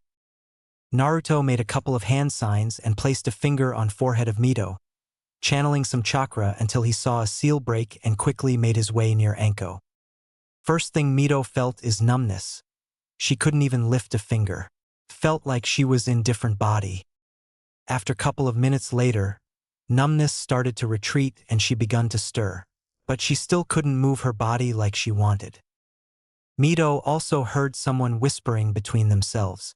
From the voice she could determine that it is a young boy and woman that they're talking. She didn't really worry about them that much. If she woke up, it means that both of them or one is Uzumaki and unsealed her. 10 minutes later she finally could move her body, but it still felt strange. She wrote it of as side effect from being in stasis for a long time. Mito opened her eyes and quickly shut them again. She almost got blinded. Sun shone through the window. Her eyes still aren't used to bright light.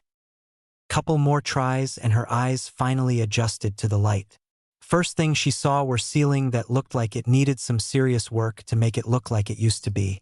There were holes in it with cobwebs in the corners.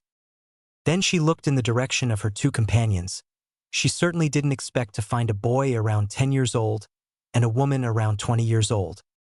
One thing that shocked her is that none of them have a red hair. Every Uzumaki had a red hair. It was their trademark. The boy wore black pants with dark red shirt with Uzumaki swirl in the center. His blonde hair spiked in every direction. His eyes were something that Mito really liked. He looked at her with his warm blue eyes that reminded her of the sea.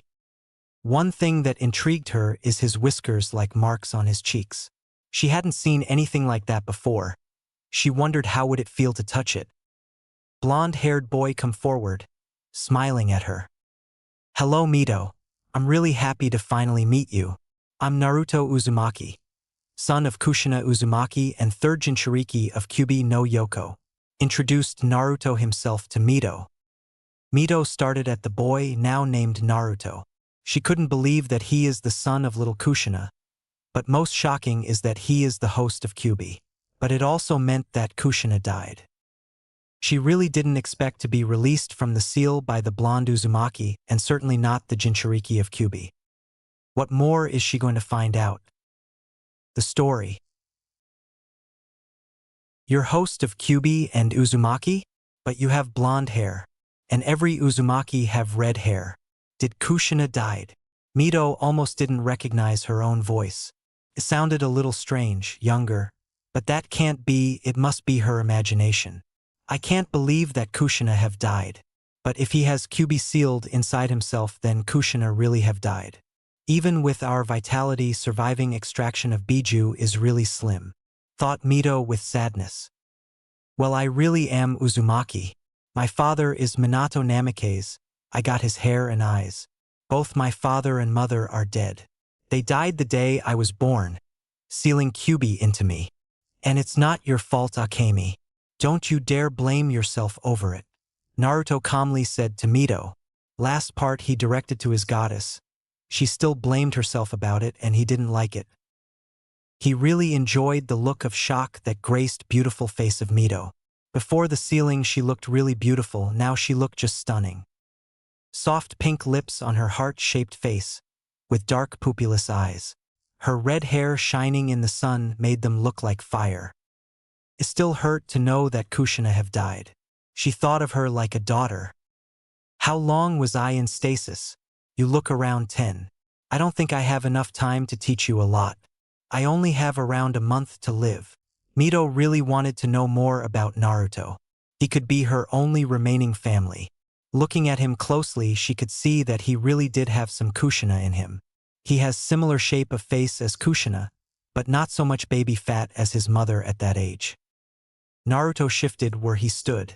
He forgot that she may not like what he has done. You have more than enough time. We have been here for 3 months, and I found a way to cure you. Naruto hopped that she didn't hate him. Mito stared at Naruto. She couldn't believe that this boy could cure damage left from Biju extraction. Her chakra system was almost gone.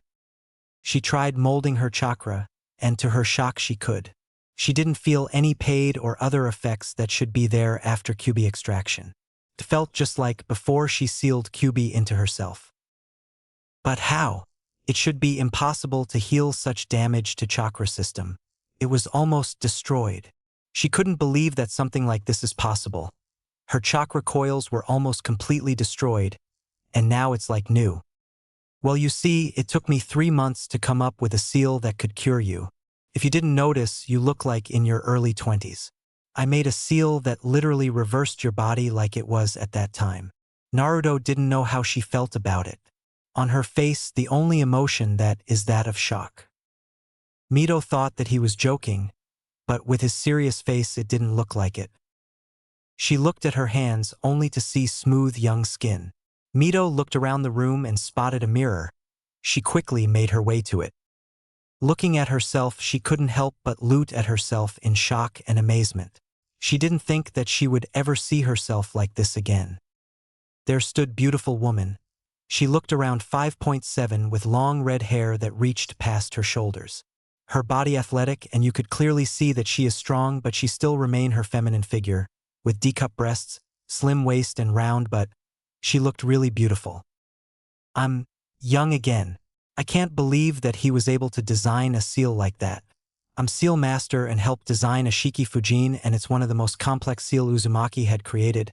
But even I could only imagine complexity of the seal that is capable to revert a body to what it used to be. Mito looked at Naruto only to see that he wasn't looking at her. He also looked like he is blushing. Anko looked at her in amusement.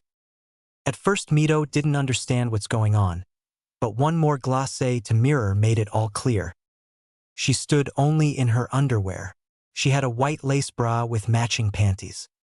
Mito blushed in embarrassment and quickly returned to bed and covered herself. She may be mentally old, but she still felt embarrassed being seen just in her underwear. What else has changed? And what happened to you too? And don't leave anything out. I want to know what happened since I left. She really wanted to know what have changed. It took almost 3 hours for Naruto and Anko to tell Mito everything that happened since she left Konoha. He left some details that he didn't want her to know right now. Naruto decided to leave Mito so that she could rest and process all the information. Mito just stared blankly into ceiling. She didn't want to sleep, she had plenty of it. And it's not like she even could sleep with all the information she just got. How could something like that happen? So much has changed that I don't even know what to do. To think that Naruto had to endure all these things, what that Sarutobi brat was thinking. The moment he announced that Kyuubi was sealed into Naruto, he took all the chance the boy had at happiness. Well, I guess I can't really complain. If it wasn't for that, I don't think I would be here, and what's more, cured from Biju extraction. Looking one more time at the mirror, she still couldn't believe that she regained her youth. With Naruto and Anko. Both Naruto and Anko there lying in the bed, cuddling next to each other, feeling content at familiar warmth. Naruto, how do you think she will react then you tell her about Akemi? From what you have told me, they didn't have most pleasant relationship. Anko rested her head on his chest. Naruto didn't say anything for a couple of minutes. He knew it would take some time for Mito to adjust to idea that Kyuubi is good, and the fact that it's a she and he's her mate really going to shock her. I don't know how she'll react, but it's going to take her some time to trust Akemi. Akemi isn't angry at Mito now, but she doesn't trust her any more than Mito her. Naruto knew that Akemi mostly did it for him and he really appreciated it. Are you going to invite her to go with us to the mist? She would be big help in the war.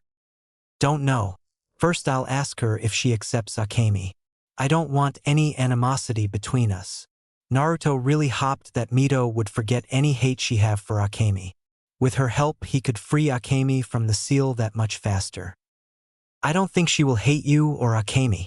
She was a host for Akemi too. Even if they weren't on best terms, she would understand how you feel. Anko kissed Naruto on the cheek.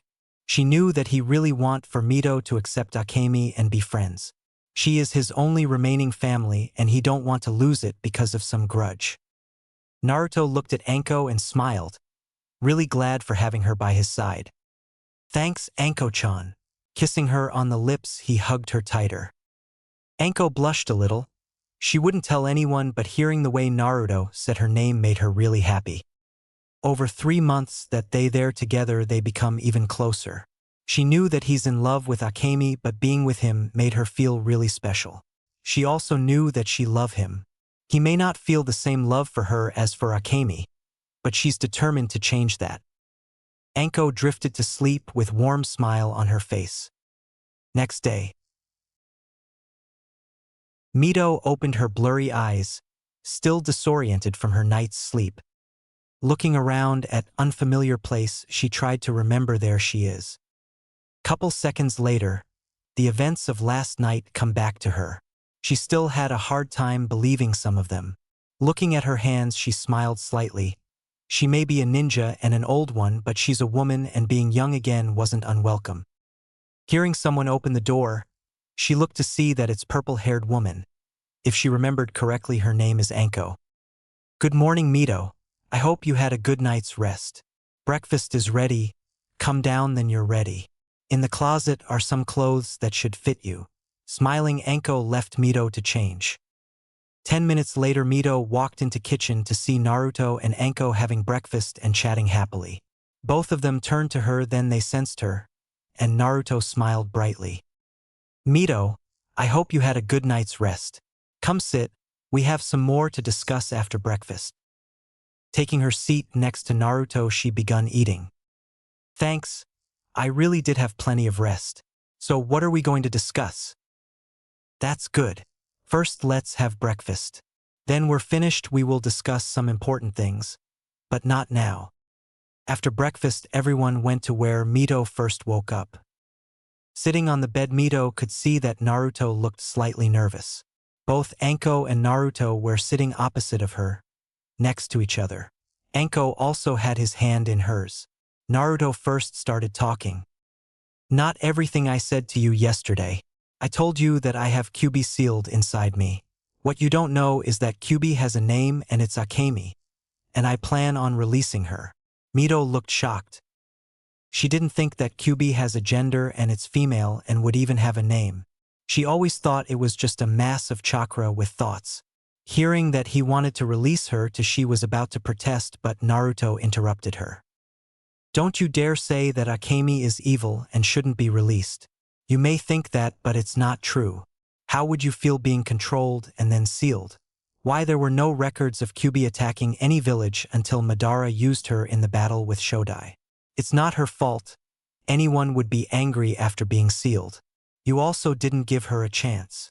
Mito looked down, not meeting his eyes. She didn't have an excuse for being like that. The first time she went to see Kyubi, all she got was death threats and insults, so she believed that Kyubi was just a mindless beast that all it knew was destruction. But thinking now, she may have jumped to conclusion. Being controlled and then sealed, denying its freedom would make anyone angry. Sorry. I guess I didn't think that it could be anything else. Still not meeting his eyes, said Mito. It's all right, now you have a chance to know her better. You also need to know that Kyubi, Akemi as her name is my girlfriend, as is Anko. I want your help in freeing Akemi from the seal. Mito, hearing that Kyubi is his girlfriend, her eyes quickly shot up, eyes in disbelief. It's one thing to hear that Kyubi is woman and has feelings just like everyone, but knowing that she also has a boyfriend that's only 11 years old and is sitting in front of her with his other girlfriend is something she wouldn't have thought in a million years. Who the hell is this kid? I could understand the seal he made, even if it's hard to believe, is because he's Uzumaki and really talented one at that. But he already has 2 girlfriends and one is none other than Kyubi, the 9-tailed fox. What's next? He's Sage of 6-path incarnation. It's just a second day that she's awake and she has been more shocked in these 2 days than whole life. Congratulation. Mito wanted to hit her head for saying something like that, but seeing the corner of his lips twitch, she thought it was the right thing. Thanks. I know it's kind of hard to believe.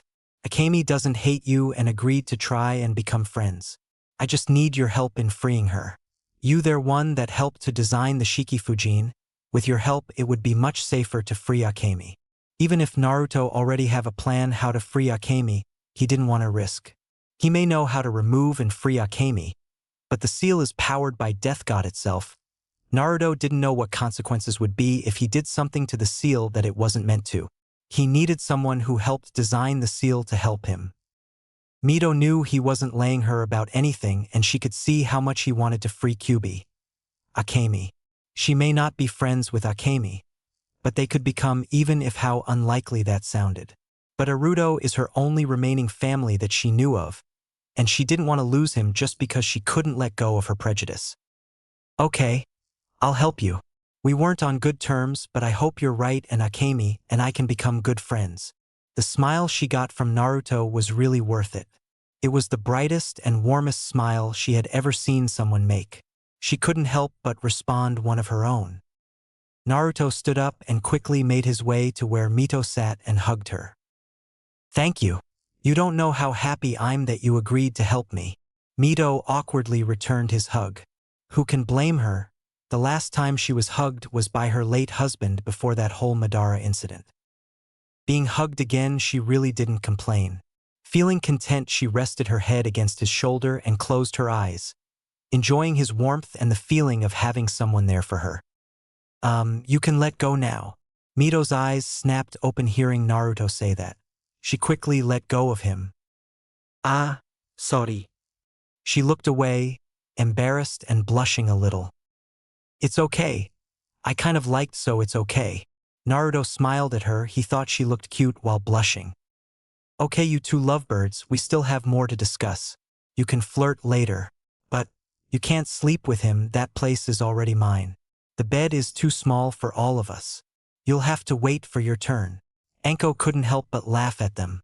Mito's face looked really red from embarrassment. Naruto looked better, already used to her teasing. Right, ignoring Anko. He got interrupted by said purple-haired woman. Hey, that's not nice. She pouted. As I said, there is one more thing that we need to discuss. As I said yesterday, we're going to rebuild Yuzu, but first we plan to go to Kiri and help in rebellion. We need allies and also resources to rebuild everything. If we help Kiri rebels win their war and manage to play a significant role, we could get a lot of influence. You don't need to decide now if you want to come with us and aid in the war. I just want to know what you think my plan. Naruto knew his plan is far from perfect. A lot could go wrong, but it's the fastest way to get back Yuzu from Kiri and make some money. Mito thought that it isn't a very good plan, but from what Naruto had told her it would be with the most benefit. They couldn't just go bounty hunting, it would take too long and they would really need a lot of money to get Yuzushigakure from Kiri without any incident. They really didn't need to start war with just the 3 of them. Even if they have Kyubi, it would do more damage than good. Other countries would see them as hostile and with just the 3 of them and easy picking, Kyubi as a bonus. Even if it's risky plan, I don't think there are better one. And I will go with you. It's my dream to rebuild Yuzu and you're my family. I won't leave you. You could clearly hear determination in her voice. Naruto smiled at her, glad that she agreed to come with them. I'm very happy to hear that. We're going to train for 2 months, then we're going bounty hunting for 1 month, and then we'll be leaving for Kiri. Mito looked slightly confused. Why bounty hunting? Wouldn't it be better to just go to Kiri? I need experience in fighting real enemy shinobi. I don't even have my first kill. I don't want to freeze in the middle of war. I also want to have some experience in life and death battles. Naruto didn't want to die just because he lacked experience in fighting.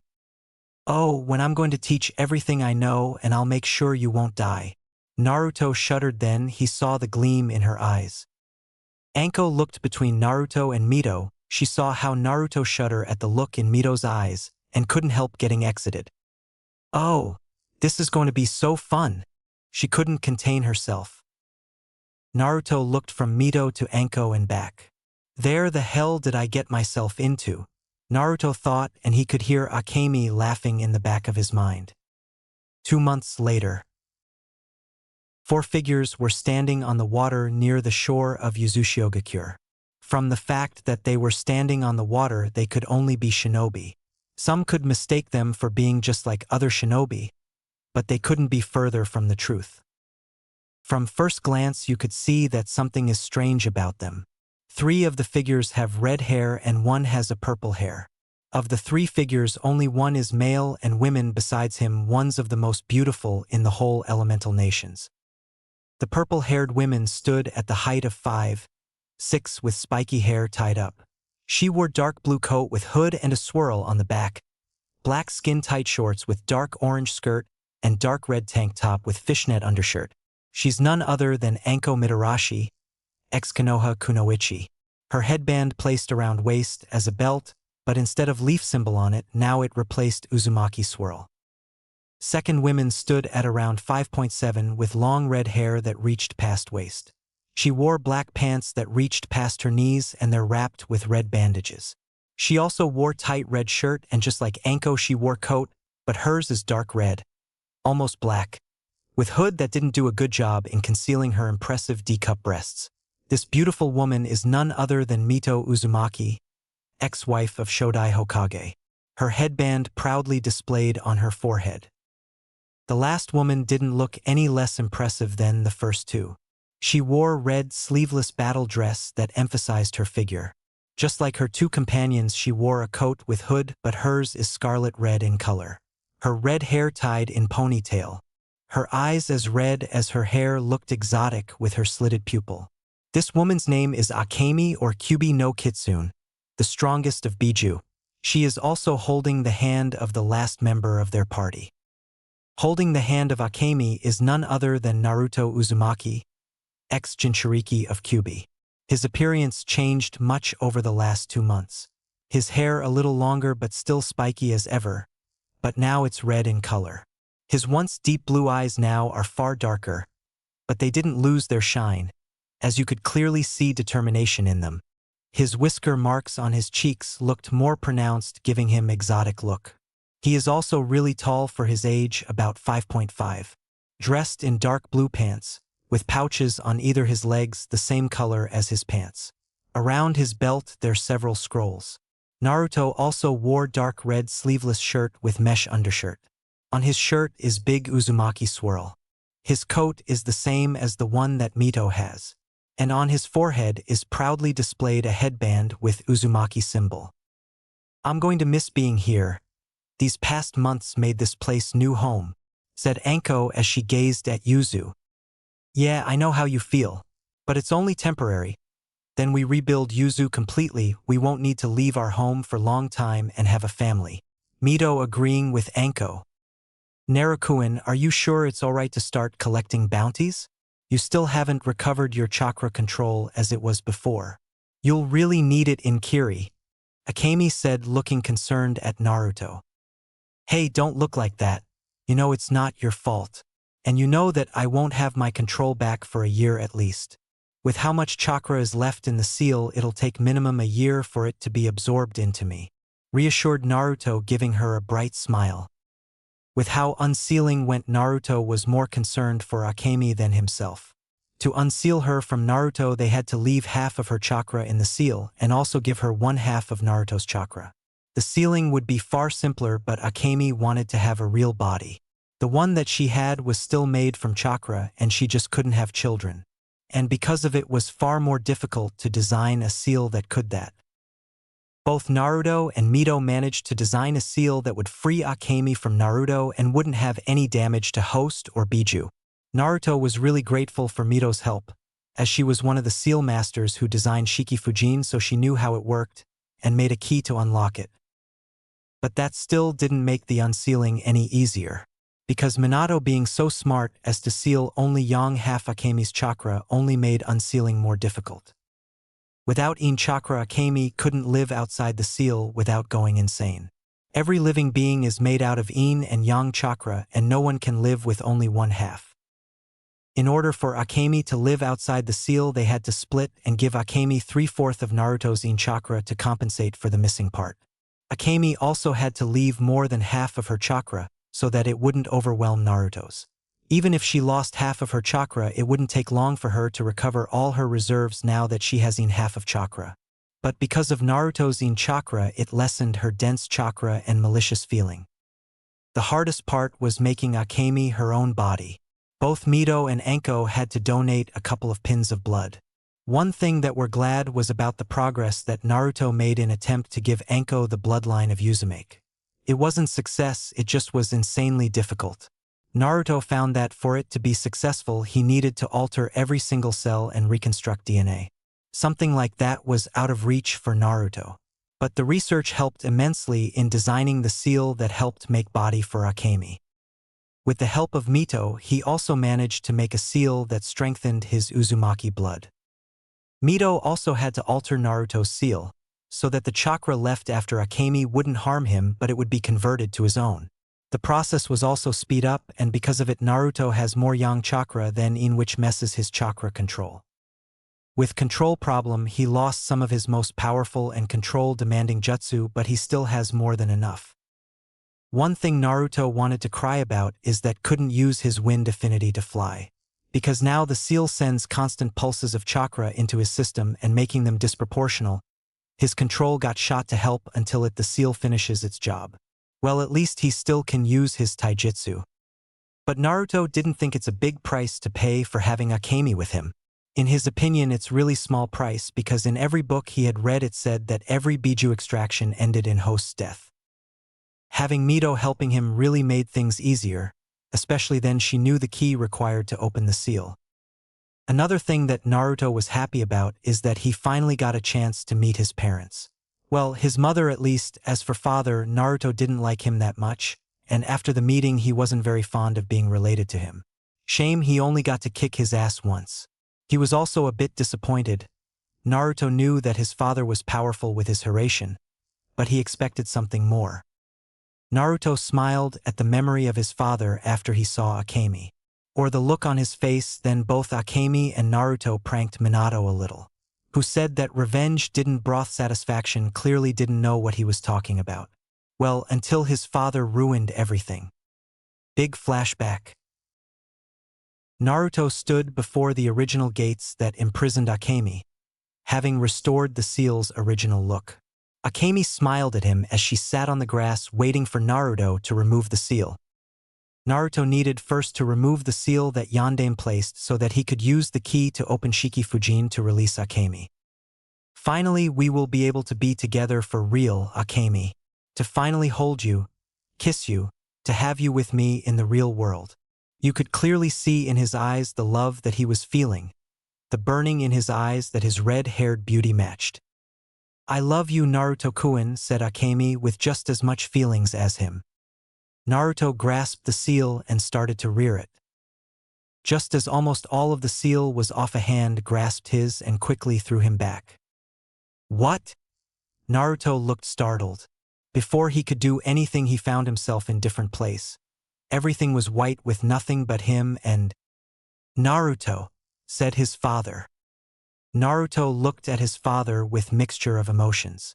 He didn't really hate him, but he wasn't a fan of him too. Now looking at him, he didn't feel anything. Well, not anything. He was kind of pissed at him. Not because he sealed Akemi in him. If he didn't, Naruto didn't think that he would have ever had a chance to be with her. No, the thing that got to him is that his own father sacrificed his family for the village. Couldn't he come up with anything better? He's Yondaime, praised for being the strongest man of his time, fuinjutsu master.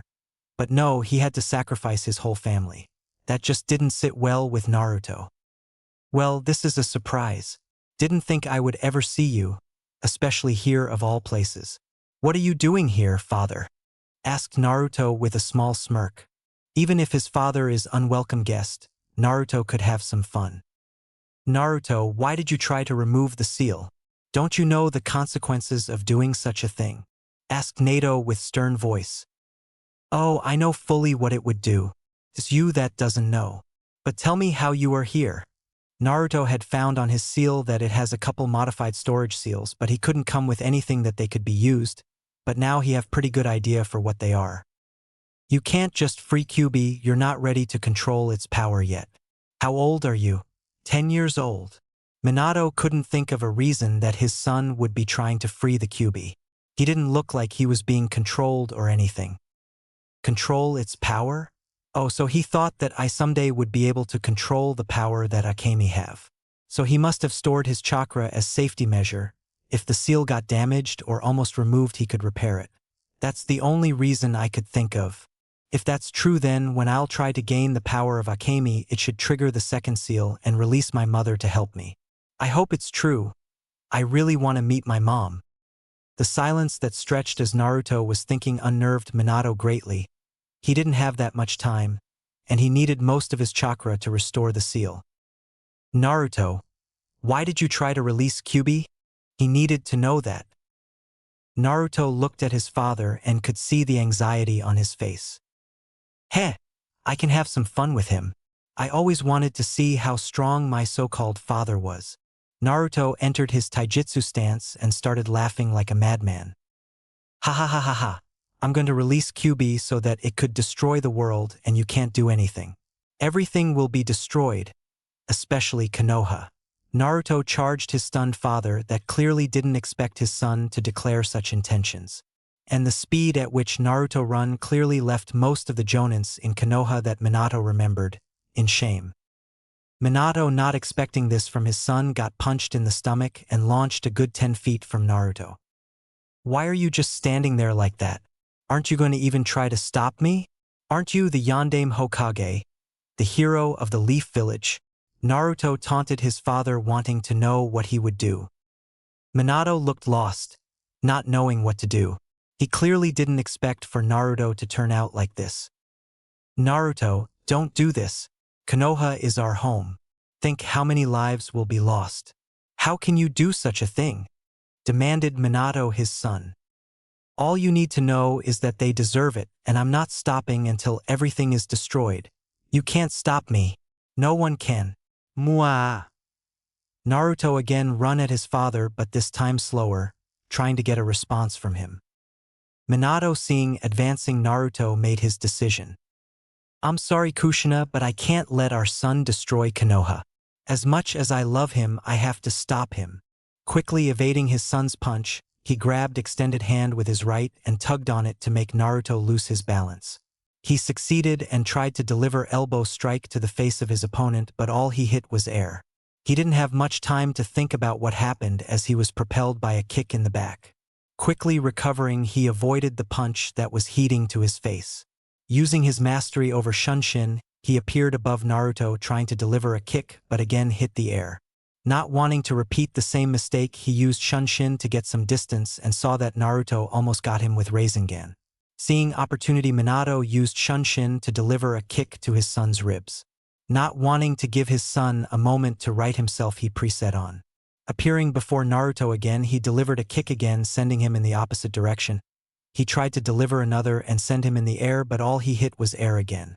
But now that he didn't have his Hiraishin, he was a little too slow and couldn't avoid a kick in his ribs and was sent in the air.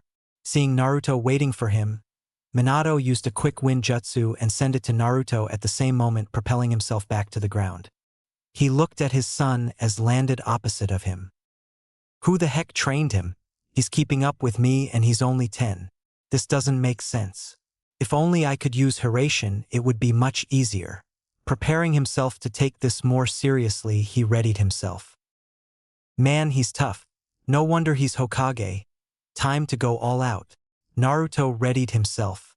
Standing in his personal taijutsu stance, he used his mastery over wind and water to enclose his hands. Let's see how you fare now, father. Naruto beckoned his father to come at him, wanting to see what it's like to fight the Yondaime as he goes all out. Naruto looked as the famous Yondaime send another wind jutsu, this time wind release, great breakthrough. Easily avoiding it, Naruto wasn't surprised as his father appeared before him, trying to deliver a punch. Thinking it was a good time to test his taijutsu against Kage-level opponent, he extended his arm and used water to make Yondaime miss him and tried counter by delivered a wind-enchanted punch. Yondaime proved himself of having a Kage title by avoiding his son's punch and appearing behind Naruto in the mid of delivering a spinning kick, only to hit air as he was launched forward by a kick of Naruto himself. The son looked at his father as he landed in a crouching stance after his kick. Thinking quickly, Naruto dashed forward. Couple feet before his father, he used his wind walk technique to reappear to the side of his father, but Yondaime too disappeared. Sensing his father above him, Naruto used his fastest wind walk to reappear above Yondaime and launched wind and water bullets that traveled at very high speed. All the bullets hit their mark as Minato didn't have time to use Shunshin. Naruto looked as his father hit the ground, wondering if it was enough. Well, I think that's enough. Don't know how much time he has left, but I bet that Akemi would love to have some payback too. Naruto waited for his father to recover, seeing no point in continuing. Okay, father, you can stop now. We can talk now. I also want to introduce you to someone special. Seeing his father's skeptical look, Naruto continued. Don't worry. I'm not going to destroy anything. I just said that so I could see how strong you are. Did you really think I will just let you off for your stupid heroic stun? You should have seen your face then. I said I would destroy Konoha. If only I could have taken a picture. Minato looked stupidly at his son. You mean that all this is a joke? Do you have any idea what could have happened? Don't joke like that. I could have killed you. The thought of killing his son left a bad taste in his mouth. Not to mention Kushina would kill him. Well, now that he's dead, she could kill him as many times as she wanted. It's your own fault, and I don't think you could have killed me. True, you're powerful, but without Hiraishin I certainly could hold my own. Naruto really wanted to fight his father at his best. In their short skirmish, Naruto could see that his father have really good reflexes and doesn't use jutsu that much to give his opponents a chance to react. But without his Hiraishin, he doesn't have a technique that would let him have the speed to overwhelm his opponents. Naruto knew that his wing walk jutsu is slower than Hiraishin, but in combat he liked it more than his father's Hiraishin. Having to rely on kunai for traveling from point A to point B wasn't his style. Fine, I deserve this. But how did you know that I'll appear then? The seal was almost removed. Did Jiraiya tell you that? He shouldn't have known that. It was the last-second modification. He was glad to see his son, but having him almost free Kyuubi just to see him wasn't such a good idea. Another thing that puzzled his is how Naruto is that strong, and that strange jutsu he used to move that fast. It looked similar to Shunshin, but it's faster and more practical. Still, his Hiraishin is faster. To tell you the truth, I really didn't know that you would show up, and I have seen Jiraiya only once. Naruto isn't going to tell his father about him leaving Konoha. Too much trouble. Then why are you trying to free Kyuubi? Whatever it said, don't listen. It's just trying to trick you. Minato said to Naruto standing in front of him, on his face a worried look. Oh, I so going to enjoy this. Naruto had a smile that reminded Minato of Kushina way too much. Smile that promised pain. Well, you'll just have to see. Before Minato could say anything, Naruto brought them back in front of the cage. Naruto acting quickly, so that Akemi wouldn't spoil a surprise, and he knew that she would cash on. He got before the cage and got on his knees while bowing. Minato looked startled, not understanding what's going on. More so when Naruto started to shout.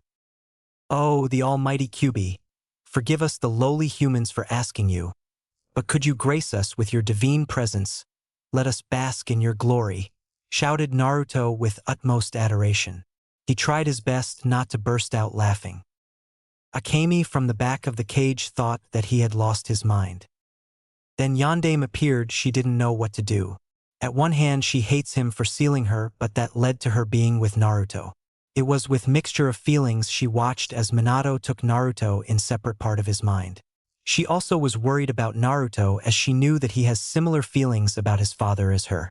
But now seeing her mate bowing and shouting nonsense, she knew that he will be fine. But that still didn't make sense why he was being such an idiot. She looked at Minato, who was looking at Sun like he was insane, and it looked like he was about to make a run for it. Finally understanding what Naruto is trying to do, she took the form of her nine-tailed fox and come to the front of the cage so that she could be seen. "Mortal, you dare ask me, the most powerful being that this world has honor of being my stepping stone. Speak, you insignificant insect. Tell me, what is it that your feeble self desires?" Booming voice of Akemi reverberated around both father and son. Isn't she enjoying this a little too much? Naruto, though, with raised eyebrow. He glanced at his father, and it took all his self-control not to burst out laughing. Minato looking from Kyuubi to Naruto and back. His face mixture of shock, disbelief, and fear. He also was slowly backing from them. Naruto regained his composure and readied himself for the finale. "Forgive me, Kyuubi-sama. I wish to show my lowly father you that he could understand your greatness. Please grease us with your true self and let me show my devotion to you." Naruto looked at his father and could see that he was ready to form Rasengan. Knowing that it's not long until his father attacked him, he looked at Akemi, who could see this too, and nodded at her. "Very well, I shall grant you this wish. Feast your eyes." Akemi started to glow slightly and started to shrink into her human form. Just like always, she is in her favorite kimono with tail-like patterns. "Show me your devotion." Naruto looked at his father and almost burst into hysterical laughter. Yondaime looked as pale as gout, his eyes wide, mouth hanging open. Naruto composed himself and stood up. "Yes, my lovely goddesses." He slipped through bars easily, and then he stood in front of Akemi. He embraced her and turned so that Minato could easily see them both. Naruto leaned closer while saying, "I'm eternally yours," and kissed Akemi on the lips. Couple seconds later, they broke apart and looked at Minato, who stood in the same spot with the same stupid expression. "Ah-ha-ha-ha-ha.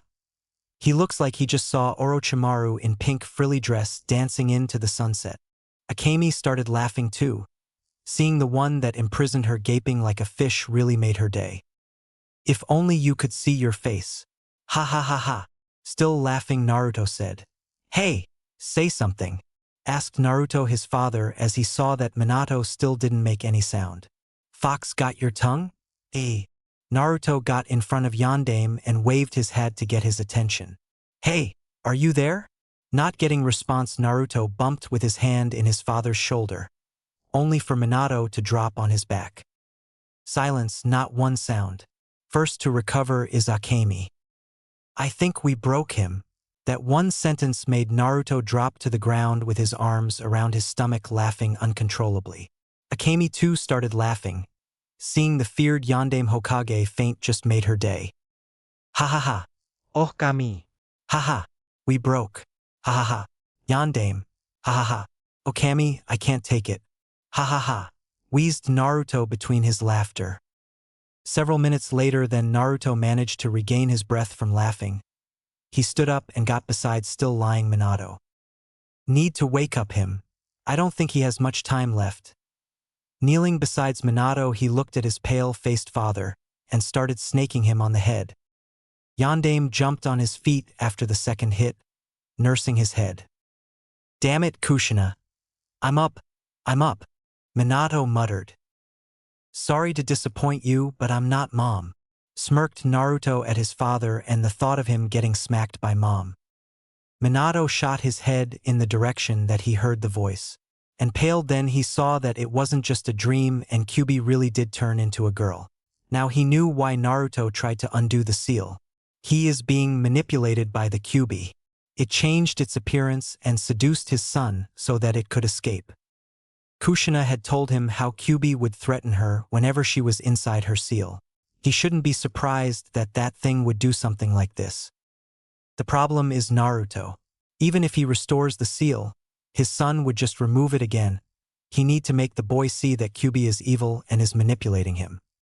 "Naruto, come here, don't listen to anything that Kyuubi said.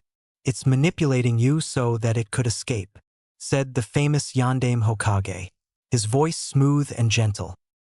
Naruto looked at his father like he just has grown a second head. Is he stupid? Did I hit him too hard? Naruto though. You don't need to worry. Kyuubi is good, well as good as any shinobi, but really, she's not some evil beast. You can relax, and I'll tell you everything. Naruto saw that his father still didn't look convinced, but he relaxed a little, saying that he would listen for his reason. Looking back at Akemi, Naruto saw the she's trying to hide her expression, but he could see that what his fellow blonde said had hurt her. Just great. Stupid Minato. Maybe I should just kick him out of here and be done with it. He just had to go and start with his Kyuubi is evil speech. Naruto cited, loosening all the fun. Look, let's start from the beginning. The fight we had, I provoked you so that I could see there I stand compared to you. It's not every day you get to fight a Hokage, even if not at full power. As for the stun early, they're just having some fun. Maybe we took it a little too far, but you don't have to be so paranoid. She, as you can see, is Kyuubi, but that is just a title that humans give her. Her real name is Akemi. I'm going to free her because we love each other and want to be together in real world, not being stuck in the seal. Explained Naruto, just sticking with facts. He certainly isn't going to explain why he left Konoha. Him being Hokage, Naruto didn't think that his father would take it well. Minato looked at his son, having hard time processing information he got from him. He could understand his son wanting to test himself against him. And he's proud of the stretch that he witnessed. Naruto truly is strong and he would get stronger, even if it's a little hard to believe that he's already this powerful, and he hadn't seen all the jutsu that Naruto knew. But one thing he still couldn't fathom is how, in the name of Kami-sama, can they be in love? To love Kyuubi, the nine-tailed fox, that just doesn't make any sense. If Kyuubi really is good, then why it didn't contact, then it was sealed in Mito or Kushina. Why wait all this time? And if it really is good as Naruto claims, then Kyuubi wouldn't have tried to kill Naruto, then it was being sealed. Coming to conclusion that it's just using Naruto so it could escape. He come up with a plan to seal Kyuubi so it couldn't be released. Naruto, I want you to think hard. Do you really think that Kyuubi could love anything? It tried to key. That's as far as Yondaime got to say. Next moment he found himself pinned to the ground face first by Naruto. That's it. I had it with you. Can't you just stop with your stupid prejudice? Is it so hard to accept that Akemi has feelings too? Did you even think of trying to get to know her? Stupid humans and their fear. Can't you just try and understand her and not label everything evil just because you don't understand them? Did you think I didn't know that Akemi tried to kill me, then they're sealing her in me? What would you have done in her position? Being sealed for so long and then finally escaping that prison. Only a minute later into that freedom to see that you're being sealed again. How would you feel? If you can't understand that, then you don't deserve to have being here. I lived all this time without a father.